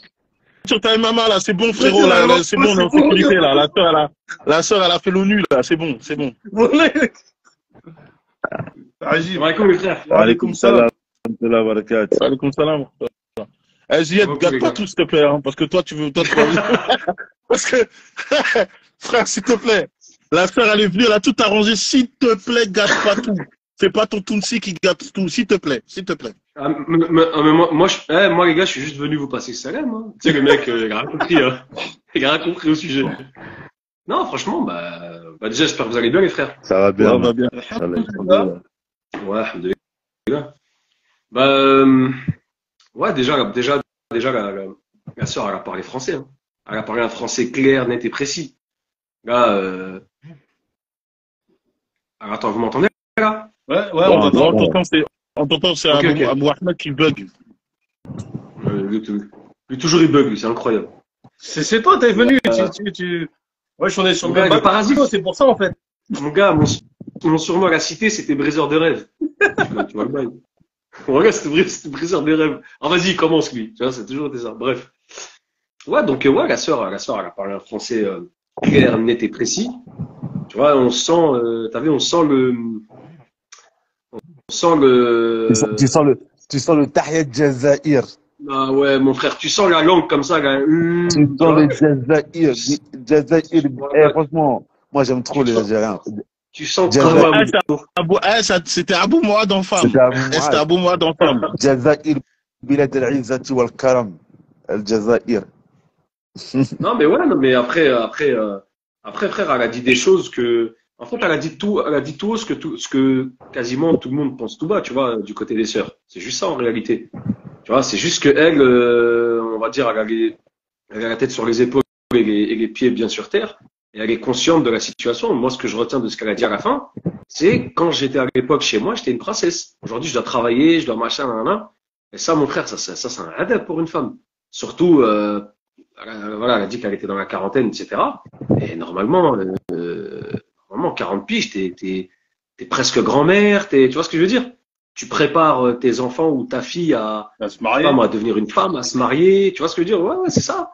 Tu vois, donc, ouais, c'est chaud, là, c'est chaud. Ah, mais après, moi, je veux dire, elle est aux antipodes de ce que les femmes, les jeunes femmes d'aujourd'hui, elles pensent, tu vois, parce que, moi, par exemple, j'étais sur Twitter avant-hier, et c'était des musulmanes, hein.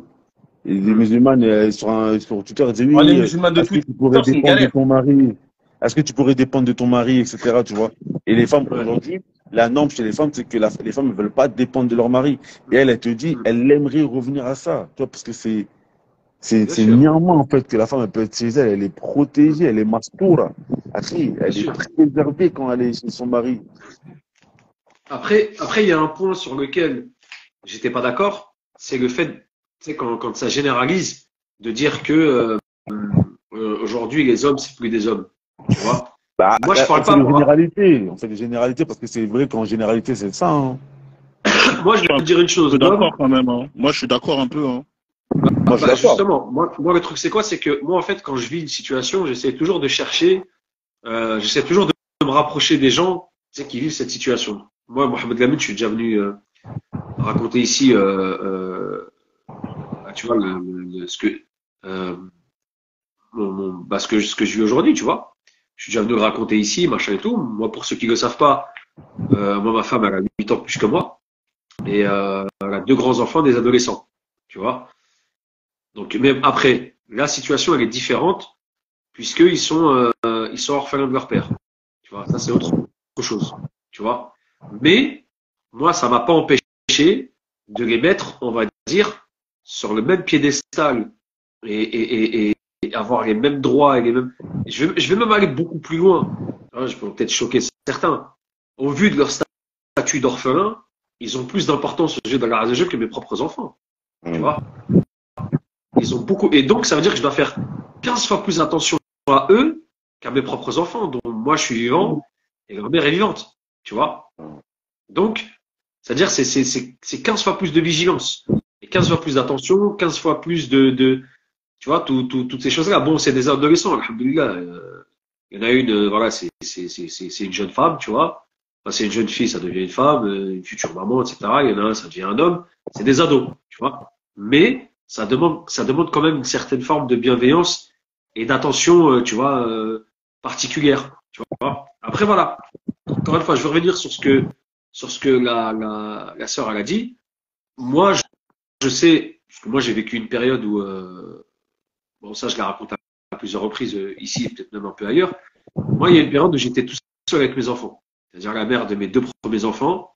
Elle a taillé pendant une pige. Je me suis retrouvé tout seul avec mes enfants. Ici, là, dans la campagne où j'ai déménagé en partant de Paris. Et j'ai voulu mettre 2 personnes. Tu vois, je me suis dit, c'est mon épreuve. Ça me pendait au nez depuis des années. Maintenant, c'est arrivé. On va l'affronter, tu vois. Donc, moi, je suis resté tout seul avec mes enfants. Et, comment dire, et moi, je me souviens que j'avais créé une page Facebook à l'époque pour, tu vois, raconter un peu le quotidien, ce que je faisais à ce moment-là, machin, nanana, tu vois, comment je m'occupais de mes enfants, ça, par rapport à l'école, tatati, tatata, tu vois.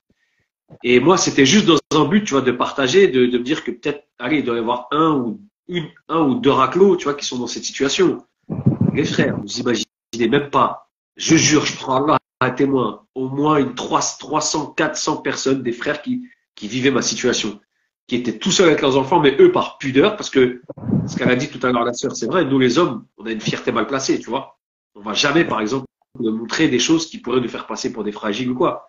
Mais moi, pour moi, un homme qui s'occupe aussi tout seul de ses enfants, frère, mais voilà, mais faut les mettre sur un, mais faut leur décerner le prix Nobel de la paix, tu vois. Et moi, il y en a qui étaient dans des situations qui étaient bien plus pires que la mienne. Voilà, dans des foyers avec ses enfants, parce que, tu sais, sa femme, elle s'est barrée, elle a vidé les comptes, tu vois, elle a fait fermer les sociétés, parce que, bref, elle s'est mis bon, je vais pas rentrer dans les détails, mais avec l'avocat, ils ont fait elle l'a séduit en faisant des choses bizarres, lui, il l'a écouté, il l'a fait fermer des dingueries que vous pouvez même pas imaginer. Et, par rapport aussi au fait qu'il y ait des frères qui ont pris des femmes aussi divorcées, avec des enfants, etc. et tout, il y en a aussi tout un tas. Parce que moi, j'ai dit, à chaque fois que je vis une situation, j'essaie d'aller chercher là où il y a pire, là où il y a meilleur. Là où je peux m'inspirer quand il y a meilleur, là où il y a pire, où je peux redescendre sur terre quand moi j'estime que, tu vois, des fois, bon, machin, nanana, tu vois. Donc moi, je fais toujours ce travail, on va dire, comment on peut appeler ça, comment on appelle ça là, Introspection. Ouais, non, c'est pas introspection, c'est ouais, ce travail sur soi-même, tu vois, de voir un peu de voir un peu ce que les autres vivent, pardon, dans cette situation, donc, voilà, pour pouvoir avancer ou ne pas stagner, etc. Donc, là, par exemple, il y a ce cas de figure-là. Et je vous le dis encore une fois, il y a énormément de frères, comme des hommes, parce que moi, Mohamed Lamine, tu sais très bien que moi, je m'arrête pas à la communauté musulmane, je parle et j'échange avec tout le monde. Il y a des frères et des hommes de toutes les catégories, toutes les classes sociales qui sont dans la situation où ils ont accepté une femme avec leurs enfants, et ils ont pris en charge les enfants comme si, il y en a qui sont en bonne entente avec le père, c'est-à-dire que il est en contact avec le père pour, par exemple, quand le père il appelle, puisque voilà, tu sais, il veut pas parler avec la daronne ou il a un interlocuteur masculin, ça facilite les choses. Voilà, t'as vu, mes enfants, ils ont besoin de ça, ce que tu peux faire, moi je te rembourse plus tard, nanana. Voilà. Il y a plein de cas de figure où ça se passe bien, mais c'est juste que, encore une fois, l'homme, il a une fierté, il va pas l'exposer. Tu vois, sur une centaine de bonhommes, t'en as 2 ou 3 qui vont te le raconter, le reste, ils vont faire leur bail, tu vois, tranquille. Tu vois. Donc, il y en a énormément. Ça, faut arrêter de dire, il y a plus d'hommes qui veulent, parce que malheureusement, quand tu rencontres que des expériences négatives, forcément, tu vas dire, ouais, bah, tout est négatif. Tu vois. Ça aurait été intéressant que la sœur avant, attention, je suis pas en train de la critiquer, hein, qu'elle nous explique, par exemple, je sais pas moi, les profils intéressants qui l'ont contacté. Pourquoi toujours parler de ce qui va pas? Pourquoi on parle toujours des cas sociaux? Pourquoi est-ce qu'on apporte toujours de la négativité dans ce sujet? Tu vois, il faut parler aussi des réussites dans ce cas de figure-là. On est toujours là à critiquer ce qui va pas. Mais subhanallah, comment est-ce que tu veux qu'une société, qu'un amas de personnes, qu'une communauté, etc., à l'avance si tu parles toujours du négatif? On est dans une époque où la dépression, frère, elle est aux portes de tout le monde. Il y a la France, c'est le premier pays consommateur d'antidépresseurs, neuroleptiques, anxiolytiques en France, en Europe, pardon. Tu vois, faut parler de ce qui est positif. Faut donner de l'espoir. Tu vois, il faut donner de l'espoir. Il faut donner. Le professeur Sam, il a dit annoncer la bonne nouvelle. Annoncer la bonne nouvelle. Bashirou. Voilà, c'est ça exactement. Tu vois. Donc annoncer la bonne nouvelle. Il faut dire des choses positives. Il faut sortir. Il faut aller les chercher ces gens-là. Moi, je me souviens qu'à partir du moment où j'étais avec mes enfants, ce groupe-là, je l'ai coupé. Malheureusement, j'ai gardé contact avec deux, trois personnes. Mais je me souviens, regarde, frérot, c'était magique. C'était magique. On échangeait entre pères comme ça, tout seul avec nos enfants. Regarde, c'était magique. Il y avait des choses, c'était incroyable. On aurait dit des darons, tu vois. On s'envoyait, ouais, t'as fait quoi, toi, sors pour tes gosses? Ouais, moi, je les emmène au cinéma, nanani, je les emmène au parc, mon fils, je l'inscris au foot, tatati.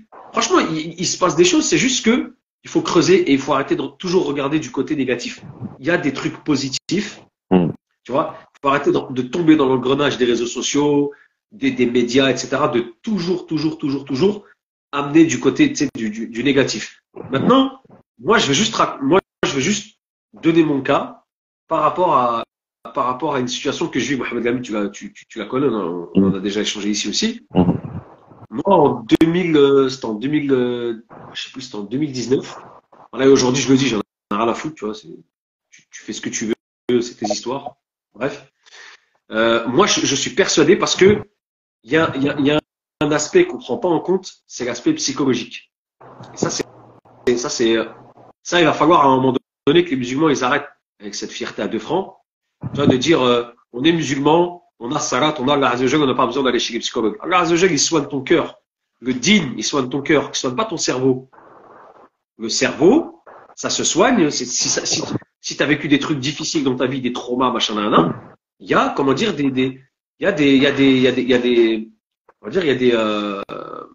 comment on peut appeler ça, il y a des, Ouais, il y a d'autres. en fait, ouais, parce que dire le djinn ne soigne pas ton cerveau, ça peut être mal compris. Tu veux dire Non, que voilà. il a autorisé le fait que l'on puisse utiliser certaines thérapies, et parmi ces thérapies, il y a la thérapie psychologique.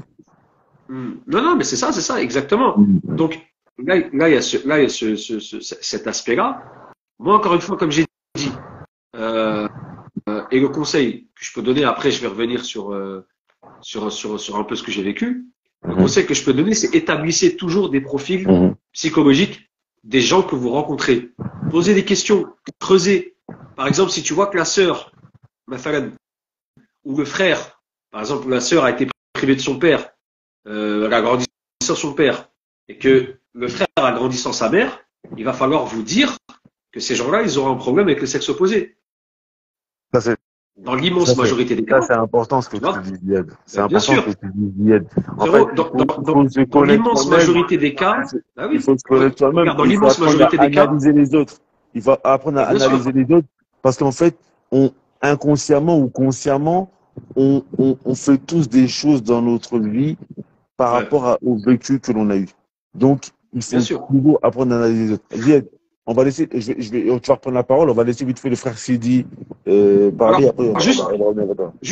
Juste, je termine sur ça, Mohamed Lamine, et après, t'inquiète, ça va être rapide, hein, frérot. Vraiment de manière très, très rapide. Juste, voilà. Il y a des profils, il y a des, on va dire, moi, je suis très axé, psychologie, etc., etc., etc. Et t'as des psychologues, hein, tu sais, des chercheurs américains, canadiens, eux, voilà, c'est des gens qui sont constamment dans la recherche. Ils t'ont dit que, par exemple, sur 5 femmes qui ont grandi sans leur père, sans une figure paternelle, en l'occurrence le sien, eh ben, tu vois, 4 femmes finiront divorcées. Et le rapport à l'homme sera compliqué. Chez l'homme, c'est moindre. L'homme, il va justement multiplier les conquêtes, tu vois, mais dans le but de leur faire du mal. Parce qu'il n'a pas eu sa mère avec lui, etc. Donc voilà, c'est comme une certaine forme, tu sais, on va dire, de vengeance inconsciente. Tu vois, genre, j'ai pas eu ma mère. Aujourd'hui, je vis avec une femme qui a les qualités normalement que ma mère devait avoir. Eh ben, je vais m'en prendre à elle, puisque ma mère, tu sais, j'ai pas eu l'occasion. Tu sais, j'ai une rage éternelle envers elle, tu vois. Donc ça, c'est des choses, il faut vraiment prendre ces cas de figure-là. Ça, c'est super important. Maintenant, moi, je vais terminer sur ça. Moi, j'étais avec quelqu'un pendant 5 mois. Ça s'est extrêmement mal passé. Et pendant que j'étais avec cette personne, j'ai découvert, en fait, un amont de choses après. Après, c'est aussi un peu ma responsabilité parce que j'ai pas posé les questions. J'étais dans un moment où il fallait absolument, j'avais besoin de quelqu'un avec moi dans le foyer, tu vois, parce que je sentais que j'allais finir tout seul avec mes enfants. Donc à ce moment-là, voilà, je me suis un peu précipité, etc. J'ai pas posé les questions qu'il fallait, machin. Je sortais d'une relation compliquée de 7 ans et demi, tu vois. C'est-à-dire, j'avais encore la tête dans le guidon, tu vois. Et donc, je me suis mis avec cette personne et je me souviens qu'elle, constamment, son objectif numéro 1, c'était avoir un enfant d'Al-Halal. Constamment, tout le temps. Et en général, quand tu es obstiné par une chose, et nous aussi en tant que musulmans, on appelle ça relève de la passion. Et ta passion, c'est ce qui finit par te détruire, tu vois, si tu t'en détaches pas. Et donc, à partir du moment où elle est tombée enceinte, etc. et tout, à partir du moment où elle est tombée enceinte et tout, j'ai vu un changement de comportement, mais absolument, j'ai rien compris. C'était quelqu'un d'autre. Donc, au bout d'un mois, moi, je me suis barré parce que c'était pas possible. C'était soit je me tire, soit je finis entre 4 murs, tu vois, ou entre 4 planches, ça dépend. J'ai dit, moi, je me tire. C'est pas possible. Je vis pas avec ce genre de personnes. C'est mort, tu vois. Et après, voilà, comme je connais des gens qui travaillaient dans tout ce qui est dans la psy, machin, le profil de personne qui a été établi, c'est, en fait, quand j'ai expliqué qu'elle me parlait constamment et qu'elle voulait quasiment que ça, elle m'a dit, voilà, elle est tombée enceinte, elle a obtenu ce qu'elle voulait de toi, tu ne servais plus à rien. Donc ça veut dire que la manière dont ça s'est terminé, je me suis dit, ouais, en fait, ouais, c'est vrai. Et moi, aujourd'hui, cet enfant, tu vois, cet enfant, aujourd'hui, il a 3 ans, ouais, il a 3 ans. 3 ans, il est dans le mois de mars. 3 ans, 4 mois, je l'ai vu qu'une seule fois. Avant, je l'avais jamais vu en photo, machin, Donc, je l'ai vu il y a 2 mois.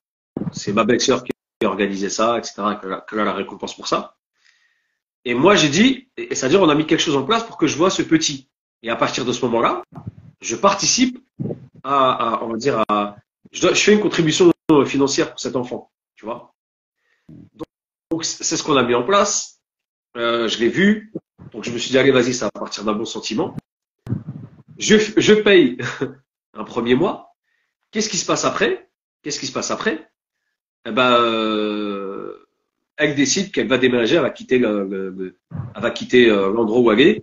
Ça va être encore beaucoup plus loin, il va falloir que ce soit moi qui me déplace.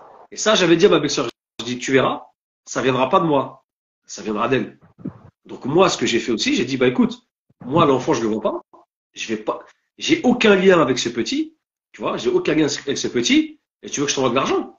Mais ça va pas ou quoi? L'argent, si je vais le donner à qui? Moi, je sais pas c'est qui cet enfant.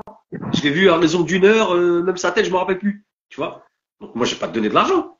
Mais tu vois, comment dire, qui te dit que c'est pas toi qui vas prendre mon genre.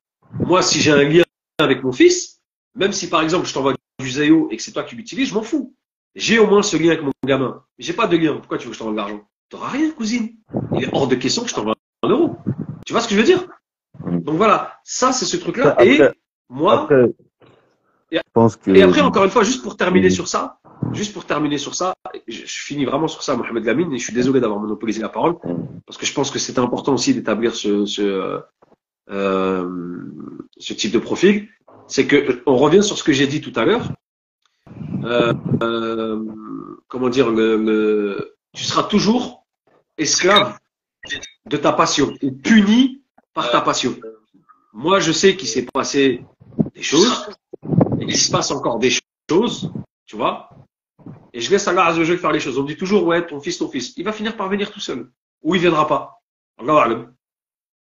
Pourquoi? Parce qu'on a Surat Al-Kahf. Moi, à un moment donné, et c'est pour ça que je salue la sœur tout à l'heure, son discours, il est vraiment terre à terre.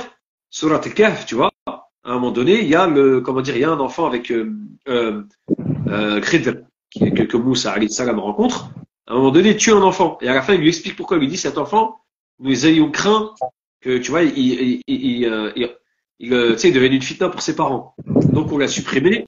Parce qu'Allah va accorder à ses parents un autre plus pur. Bon, moi, on n'est pas dans ce cas de figure-là. Mais je me dis, je suis peut-être dans ce cas de figure-là. Peut-être que cet enfant, c'est une fitna pour moi, pour le moment. Et Allah, il m'en écarte. Tu vois? Donc, voilà, c'est ça que je suis en train de faire comprendre. C'est que, il y a aussi un côté, et en plus de ça, moi, aujourd'hui, je me dis clairement, cette sœur, elle n'est pas musulmane. Elle est sortie de l'islam, clairement. Ouais, mais Quand tu traînes. non. Attends, juste un truc. Non, mais on va pas Quand rentrer tu dans traînes. Attends, mais justement, mais écoute. Quand tu traînes et tu fais condamner un musulman, moi en l'occurrence, devant les tribunaux de la République impie et laïque, comment tu peux qualifier cette personne, mon frère? Comment? Quelle est la guide, alors, mon frère? Quelle est la guide? Moi, je lui souhaite, frère, moi, je lui souhaite ni la guidance, ni je lui souhaite que son destin s'accomplisse. Moi, je souhaite rien, mon frère. Mais pour revenir, bon, en tout cas, bon, c'est ta situation personnelle, mais si je pouvais te donner conseil, il y a beaucoup de cas de figure comme ça. C'est pas faux. Beaucoup de cas de figure comme ça, tu vois. On va recentrer le débat. Attends, Abou Ahmed, attends. On va rentrer dans ta situation à toi, c'est ça le problème. Hein? Mais pour faire très très simple, l'injustice de la femme ne doit pas impliquer ton injustice. Voilà. Barakallahu fik. Ça, c'est pas évident à gérer. C'est-à-dire que nous, en fait, on se retrouve à subir des injustices et on peut pas se permettre de répondre par l'injustice, surtout dans notre contexte actuel, c'est ça qui est compliqué. Voilà. Alhamdoulilah, on s'écarte du sujet, Abou Ahmed, on va revenir vers le sujet de base. Mais après, je suis juste obligé de dire à Ziad, vu que moi, en tout cas, ce que j'aurais fait dans ta situation, c'est que j'aurais quand même donné de l'argent pour mon enfant, même si la mère, elle veut rien savoir. Tout simplement pour pas me mettre en porte-à-faux devant Allah Azza wa Jal, tu vois. C'est ce que j'ai fait. Bon, revenons au sujet de base, pour pas que l'on s'écarte trop. Frère Sidi, bismillah, t'avais des choses à dire, on t'écoute. Salam. Tout d'abord, je souhaite juste préciser un truc dans les commentaires. Lorsqu'un intervenant développe une idée ou évoque des études de chercheurs, ne contre-argumentez pas par votre situation personnelle. Les égos malades, remettez-vous en question. Non, mais sérieux, parce que c'est fatigant, parce que tu viens, je sais pas, n'importe qui, il vient, il développe une idée pertinente et mais moi, en fait, le soleil, il est à tant de degrés, ou bref, n'importe quoi, bref. Aussi, suis-je le seul à avoir constaté que le sujet abordé et la situation que la communauté musulmane vit aujourd'hui est synonyme de décadence. Parce que chercher des solutions à cette situation-là, ok, mais constater pourquoi on en est arrivé là et pourquoi on se retrouve face à des hommes qui privilégient des femmes divorcées avec des enfants à des femmes qui n'ont jamais été mariées et qui n'ont pas d'enfants, il faut se poser les bonnes questions.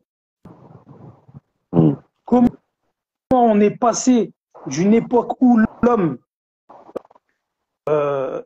était tout puissant et se mariait d'un revers de main à une époque où les mecs, c'est devenu des lopettes, ou je sais ce que vous voulez comme expression, et courent après des femmes qui ont des enfants. Je n'ai rien contre les femmes divorcées avec des enfants, qu'Allah leur facilite, surtout quand les enfants sont orphelins, etc. Voilà quoi, c'est top, d'accord? Maintenant, moi, ce que j'ai constaté, et je pense pas être le seul à l'avoir constaté, nous faisons partie d'une communauté parce que c'est intéressant de voir que les femmes se plaignent de la dévirilisation des hommes, mais en même temps se délectent de voir qu'une femme divorcée avec des enfants, elle puisse se remarier avec un mec plus jeune qu'elle qui n'a jamais été marié et qui n'a pas d'enfant. À un moment, soit on réfléchit pour la communauté ou soit on pense qu'à sa gueule. En tant que musulman, certes, l'islam a élevé le fils de Adam alayhi salam, mais on fait partie d'un groupe. Ce qu'on fait finalement, on le fait pour le groupe. L'intérêt pourquoi on fait pas de péché, c'est pour nous. Mais quand on fait des péchés, il y a des conséquences sur le groupe. Alors moi, j'aimerais que chacun de son côté, homme-femme, se pose la question. S'il n'y a pas d'homme dans la communauté, elle va où la communauté? Elle va droit dans le mur. Moi, j'ai déjà entendu des femmes de 40 ans dire si je divorce, eh ben, je me prendrai un petit jeune. Parce qu'aujourd'hui, elles savent que si elles divorcent, elles vont pouvoir se remarier avec un petit jeune. Et après, il y a beaucoup de femmes qui se plaignent, qui disent les hommes, c'est plus des hommes. Eh ben, le fait qu'un homme jeune se marie avec une femme plus vieille que lui avec des enfants, eh ben, c'est une conséquence du fait que les hommes ne sont plus des hommes. Et venez pas me parler de Khadija alayhi salam et prophète alayhi salam, etc. Ne venez pas m'évoquer ce sujet-là. Pourquoi pas? Parce que c'est pas comparable. À quel niveau? Bah, au niveau du fait que ces jeunes hommes-là, qui se marient avec des femmes plus vieilles qu'elles, soit ils veulent profiter d'une femme qui a déjà une situation, ou soit le mec qui est à la recherche d'une mère. Il n'y a aucune stratégie dans le mariage à part le fait de se mettre à l'abri financièrement ou juste de trouver un refuge émotionnel. En fait, Sidi, ça, moi, je vais pas me battre, hein, mais il y a une da'wa qui doit être faite.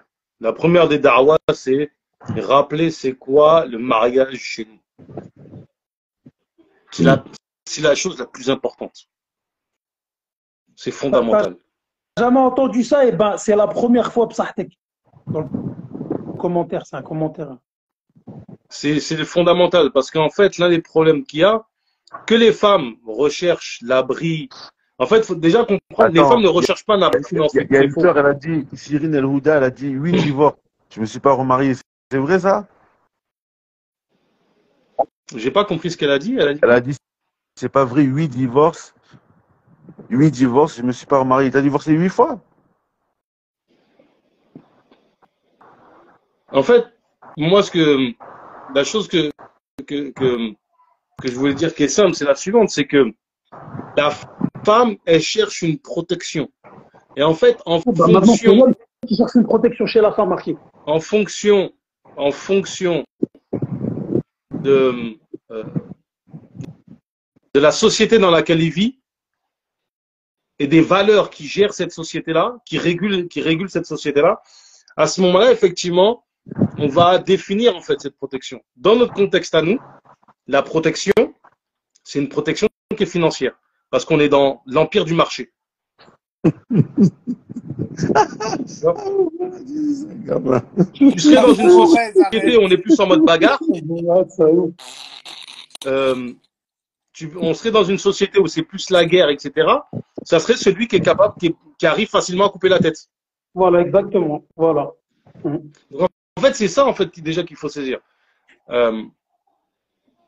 Les mecs, les red pills, c'est tout ça dont la sœur a parlé tout à l'heure, c'est des gens qui se basent sur des études de personnes qu'on appelle la psychologie évolutionniste. C'est-à-dire qu'ils étudient les mécanismes des relations hommes-femmes à partir des critères définis par l'évolution.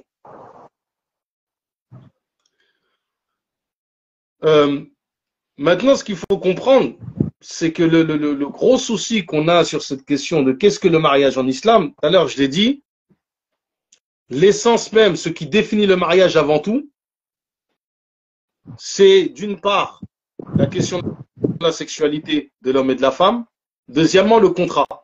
Le contrat de mariage est là pour sacraliser en fait cette relation entre l'homme et la femme.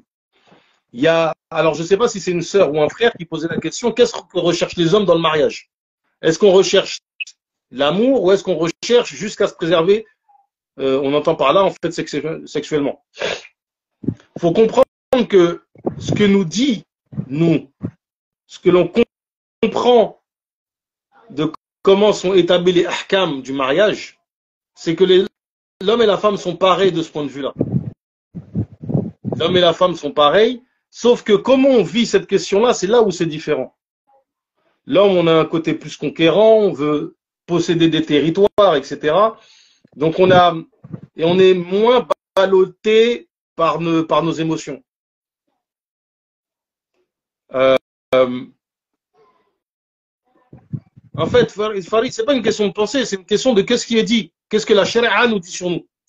Les statuts du mariage, ils sont établis par les moyens financiers de l'homme et le fait que l'homme et la femme ont du désir sexuel ou pas. C'est ça qui leur donne leur statut de base. On va diverger sur le fait d'avoir des enfants. À partir du moment où on a compris que c'est ça qui sacralise le mariage, déjà, on va créer, nettoyer un certain nombre de visions qui sont vraiment perverses, qui est de dire à certains, ah, vous êtes des pervers, ah, vous êtes malsains, comment vous pensez? Ce qui est une erreur en fait, c'est un jugement qui est mauvais, parce que c'est un jugement qui va à l'encontre de la charia. Le fiqh nous dit en fait, c'est quoi notre moralité de base? Déjà qu'on a dit cette chose-là, alhamdoulilah, normalement, on est déjà plus serein. Et une sœur qui te dit, écoute, bon, j'ai 3-4 gosses, mais moi, mon problème, c'est que je crains pour ma personne, je crains le zina, etc. Ben, elle peut se marier sereinement sans qu'on lui porte un jugement. Moi, jusqu'à présent, j'ai encore dans la tête une critique virulente qui avait été faite de la part d'une sœur, parce qu'une sœur lui avait dit, quand elle a donné ses critères de mariage, parce qu'elle était femme divorcée avec enfant, elle a dit, moi, je veux juste pour mon goût. Et la sœur a dit, comment, c'est pas ça le mariage? Si, c'est ça. Linguistiquement, dans la langue arabe, un nikah, ça veut dire rapport sexuel. Si tu dis nikah au bled, ils le prennent mal. Quand tu parles de mariage, tu dis nikah au bled, la fameuse insulte, nik, ça vient d'où? Ça vient de nikah. Voilà, ça vient de nikah. Ouais. Ça vient de l'arabe nikah. Même dans un hadith, le prophète il avait dit nakahtaha. En grosso modo, est-ce que tu as consommé avec elle? Non, mais... Arrêtez de me dire c'est pas que ça, les frères. Arrêtez de contester des trucs. Vous voulez que je sorte les moutons ou quoi? Non, mais en fait, il faut que les gens ils comprennent. Comprenez bien ce que je suis en train de dire. C'est pas un truc de je pense que. C'est textuel. C'est comme ça. Un nikah, el-waq. Dans la langue arabe, ça veut dire le rapport sexuel. Mais Abou Ahmed, on a grandi dans un milieu où tu as le droit de penser. On pense comme des bouddhistes, comme des chrétiens, frère. On pense pas comme des musulmans. Tu as le droit de penser ce que tu veux et on en revient à quoi? Quand tu vis dans une société où l'individu travaille pour le groupe, on n'est pas dans des situations où les gens pensent que il y a des gens, des anciens qui sont là pour penser pour les autres. Tu vois ce que je veux dire? En fait, il faut bien comprendre. C'est une sacralisation et la sacralité du mariage, elle est liée à ça. Lorsque nous, les hommes, on donne une dot à la femme, il y a deux explications. C'est en contrepartie de la jouissance. Ça, c'est la première explication. Les tenants de la deuxième explication que je vais donner, ils critiquent cette parole-là en disant pourquoi est-ce que c'est pas la femme aussi jouit dans le rapport sexuel. Donc on peut pas dire que on donne une sadaqa en essence de la jouissance. C'est pour ça que les autres ils disent quoi? Ils disent non. Ils disent que c'est pour rendre licite le mariage. Cependant, dans beaucoup de ahkam, dans beaucoup de questions que l'on trouve dans le chapitre du mariage, la première explication, explique beaucoup de choses. Par exemple, si on t'a trompé,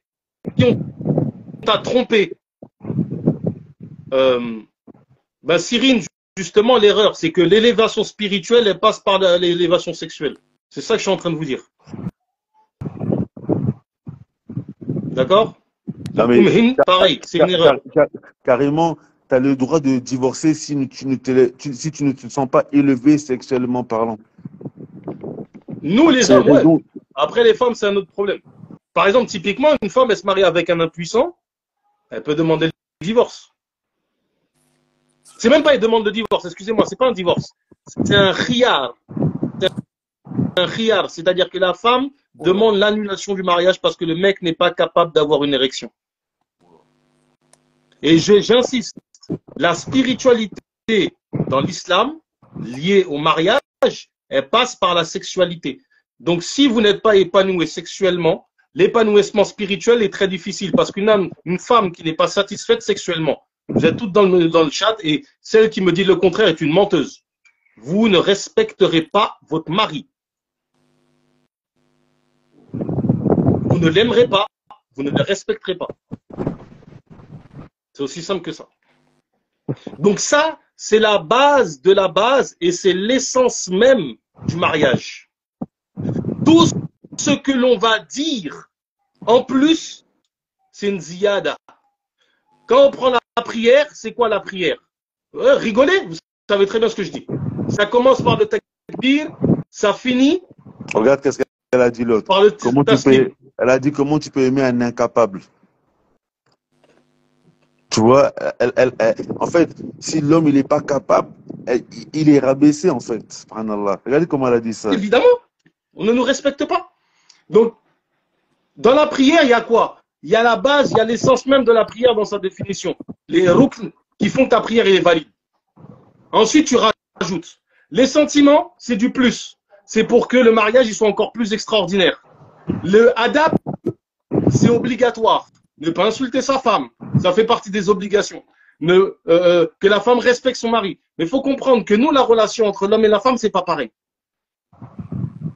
Le ta'zim du mari. Et c'est pour ça que là, j'insiste sur un truc. Beaucoup de sœurs qui veulent se remarier alors qu'elles sont divorcées avec enfant. Beaucoup. Et me dites pas, ouais, il n'y a pas que ça. Je parle de cette catégorie-là. Elles veulent se remarier parce qu'elles ont besoin d'un homme qui leur tienne compagnie de ce point de vue-là. Elles ont besoin d'affection. C'est aussi simple que ça. Il y a des frères qui sont là pour ça, et celles qui méprisent ces frères-là, je vous le dis tout de suite. Ittaqullah wa rabbakum. C'est extrêmement grave. Comment vous pouvez vous permettre de dire à un frère, comment vous pouvez vous permettre, Wallah, faites tauba. Celles qui disent, ouais, c'est un prédateur, vous ne pensez pas comme des musulmanes. Un frère qui dit, bon, moi je vais prendre une deuxième sœur, machallah, ou une troisième, etc. Mais je vais prendre ce profil-là, parce que je sais qu'il y a des sœurs, c'est ça qu'elles recherchent. Et moi, ça m'arrange. Celles qui méprisent ça, vous méprisez ce que dit la charia sur le mariage.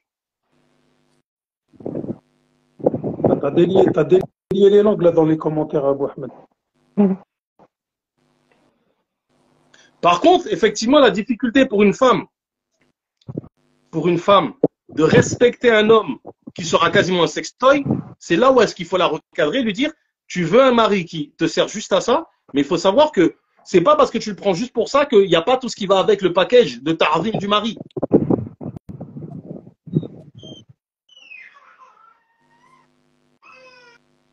Ça parle beaucoup des hommes, mais les femmes qui ne donnent pas assez de... Abou Ahmed, tu sais, quand on regarde, quand on regarde beaucoup de femmes en France, en fait, tu te rends compte que beaucoup de sœurs, au final, qui sont célibataires et avec enfants, en fait, elles refusent des frères qui leur proposent des choses légitimes. Mais en fait, on en revient à ce qu'elle disait la sœur tout à l'heure. En fait, les sœurs, parce que pour elles, en fait, elles ont l'impression qu'un frère, souvent une sœur, quand elle a des enfants, un frère, il ne va pas lui proposer mariage, je te prends en charge totalement, toi et tous tes enfants, etc. Et tout. Le frère va lui proposer un échange de bons procédés. On se voit, on se voit pour le kiff, etc. Et si je peux te prendre en charge partiellement, je le fais. Chacun il vit chez soi, etc. Il y a des femmes, en fait, pour elles, ça, elles vont dire ça, c'est des prédateurs sexuels. Ça, c'est Aoudou Billah, regarde ce qu'il me propose, il me prend pour son objet sexuel, etc. Mais alors qu'en vérité, c'est un échange de bons procédés. Tu sais quoi, Mohamed, je vais le reformuler pour que les gens se rendent compte de la folie qu'ils disent. C'est comme si quelqu'un t'invite à faire le hajj et tu dis ouais, c'est un prédateur. Hein? C'est-à-dire qu'un frère, il vient te voir, il te dit écoute, t'es seul. Je pense que beaucoup de sœurs sont dans cette situation. Je dis pas que toutes, mais beaucoup. Elles ont besoin d'affection. Tu lui dis ben, bismillah. Il faut comprendre que lorsqu'on te dit ça, si on te propose de faire des ibadah,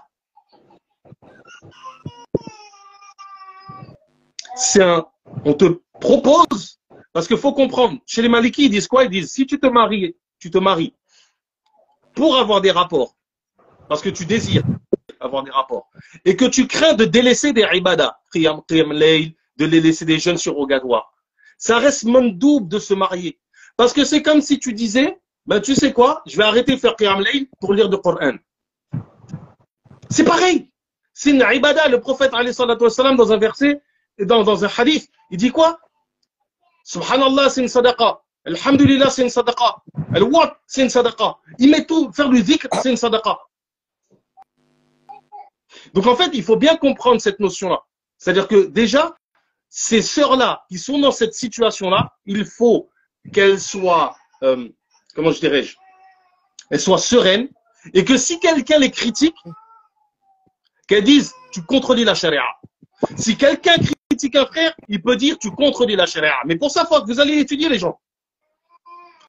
Si la personne crée la fornication, c'est obligatoire de se marier, même si un homme n'a pas les moyens sur le mu'tamad chez les Malikis. Pour dire. Abou Ahmed. Mais ces personnes-là, ces personnes qui crient aux prédateurs, etc., l'idéologie qui les gangrène n'interdit pas la fornication. C'est ce que je veux que je te dise. Tu vois ce que je veux dire? En fait, tu te bats sur la charia. Tu sais quoi, j'ai même envie de te dire, ne disons plus préserver, ne disons plus éviter le haram, disons faire des ibadah, parce que c'est ça le mariage. Le mariage avant tout, c'est faire des ibadah que tu ne peux pas faire autrement. Les hommes, nous, quand on sort, on va travailler, qu'on rentre à la maison, qu'on s'endort fatigué, on est lavé du péché d'une façon qui n'existe pas. Les sœurs, quand vous portez notre sperme, vous avez la récompense d'un moudjahid fils abilillah qui est en train de jeûner et qui passe qiyam layl. Toi, tu parles franco. Celle qui ne craint pas la fornication et qui ne ressent pas de besoin. Je répète, quand vous portez notre sperme, vous avez la récompense d'un moudjahid fils abilillah qui est en train de jeûner et qui passe la nuit en prière. C'est quoi le hadith? C'est un hadith qui est rapporté dans les moutons sur les adab du nikah. إذا جلست في شعوبها الأربعة. C'est ceux qui sont rapportés par Aïcha radiallahu anha. C'est quand elle dit ouais, nous on a une récompense, vous n'avez pas cette récompense-là et tout ça, on a beaucoup plus que vous. Ah d'accord, ouais. Quand elle est venue, elle a dit quand les femmes elles ont voulu faire le djihad, etc. Ouais, c'est pas la fille de Yazid, ça plutôt? Non, c'est ma fille. Non, je parle du hadith. Ah, non, c'est Aïcha radiallahu anha qui rapporte justement, qui dit لا تتمنوا ما فضل الله بعضكم على بعض. Dans Surat An-Nisa, quand il est venu voir, ils ont demandé au prophète de leur donner un djihad comme les hommes. Et après, là, il a révélé et n'espérez pas ce que Allah vous a octroyé les uns les autres. ولا تتمنوا ما فضل الله به بعضكم على بعض. Je crois que c'est ça, non? Je crois, il me semble, il faudrait regarder, j'ai pas toutes les... Ça, c'est dans le... Comment il s'appelle? Cheikh Guinoun, dans son commentaire de Ibn Yamoun. Il rapporte plein de hadiths, en fait, sur les règles, etc. Donc, en fait, c'est important. C'est-à-dire que nous, on a des ulémas. Il faut comprendre une chose, c'est que cette question-là, je prends le temps d'insister sur ça, c'est pour que, pour la suite, là, on ne vienne pas nous raconter des blabla. Sur cette question-là, les sœurs n'ont pas à avoir de fausses pudeurs. C'est normal qu'il y en a qui veulent se marier pour ça. Que ce soit les hommes ou les femmes. La deuxième chose, maintenant, c'est la problématique. Et ça, on a déjà plus ou moins abordé, c'est le problème de, ouais, venir aider. Alors, là, c'est compliqué. Parce qu'il y a toute la, on va pas plus développer ce qui a déjà été dit, mais être beau-père, c'est une situation qui est complexe. C'est très, très difficile. C'est très, très difficile. Et c'est pas tout le monde qui veut rentrer dans un mariage avec, entre guillemets, un handicap. Parce que c'est quoi l'handicap? C'est ma femme, il y a des personnes dans le foyer, l'autorité, elle a la même autorité sur eux que moi. Moi, quand je suis chez moi, j'ai des enfants. Ma femme, elle peut pas passer, elle peut pas, c'est-à-dire que c'est papa qui met les limites. C'est papa qui dit, bon, vous pouvez sortir, vous pouvez pas sortir. C'est papa qui dit, si ma femme, au bout d'un moment, elle fait preuve de trop de douceur avec les enfants, j'y stop. Non, là, ça peut pas continuer. Il a fait trop de bêtises, etc. Ou elle prend trop de temps avec les enfants, elle n'est pas avec son mari, des trucs comme ça. Bon, on fait vite de le faire dormir parce que moi j'ai besoin de toi, des trucs comme ça. Faut comprendre en fait. Mais quand c'est un beau-père, c'est compliqué. Et ça, en fait, faut comprendre les frères qui veulent pas se lancer dans ça. Et il faut pas dire que les frères qui veulent se lancer dans ça sont plus bonhommes. Parce que justement, le problème, c'est quoi? C'est que Blarney, c'est vous qui allez donner la carte de c'est quoi un bonhomme. Parce que concrètement, dans un mariage recomposé comme ça, c'est vous qui donnez la carte. Donc, ouais, c'est bon, je te donne l'autorité sur les gosses. Ah. Abou Ahmed, j'ai épinglé un commentaire là. Je sais pas si tu comprends le sens. Non, je comprends pas. Avant de parler aussi virilement de manière choquante, il serait mieux d'assurer la véracité de ces dires. Porter le sperme. Qu'est-ce qu'elle a vous Allez chercher le hadith, je n'ai pas le temps. Il y a Abou Mouaz, il avait dit un bon truc tout à l'heure. Par contre, les gens, vous êtes trop passionnés, on sent que votre vécu vous pèse trop et votre discours s'en ressent. C'est ça, que ça soit dans les commentaires ou là en live, c'est ça, faudrait qu'on dépasse ce truc-là en fait. Quand on discute, je parle pas de toi. Je parle pas de toi, Abou Mouaz, je parle pas de toi, Abou Ahmed, je parle de tout le monde en général. Donc on passe au-dessus de nos blessures de guerre, etc. Déjà, c'est un premier point.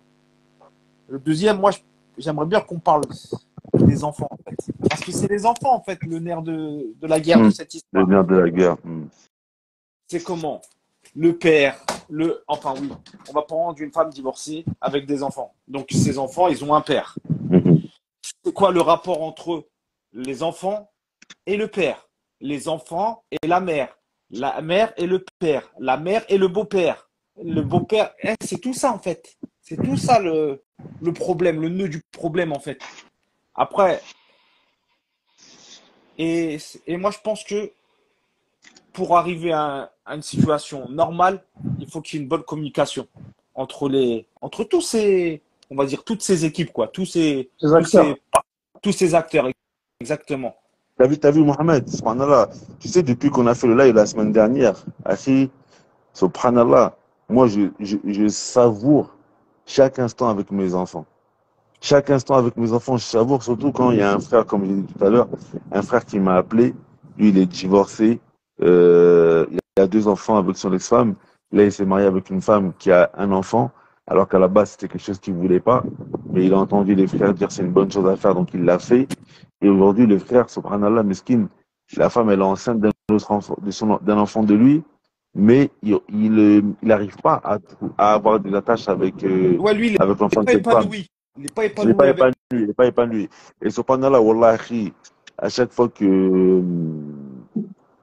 subhanallah, je suis avec mes enfants, franchement, je savoure parce que, en fait, je me rends compte que aujourd'hui, pouvoir vivre avec ses enfants, c'était le père et la mère, avoir une famille, père, mère, enfant, c'est pas une famille pas recomposée. Tu vois, franchement, c'est une grande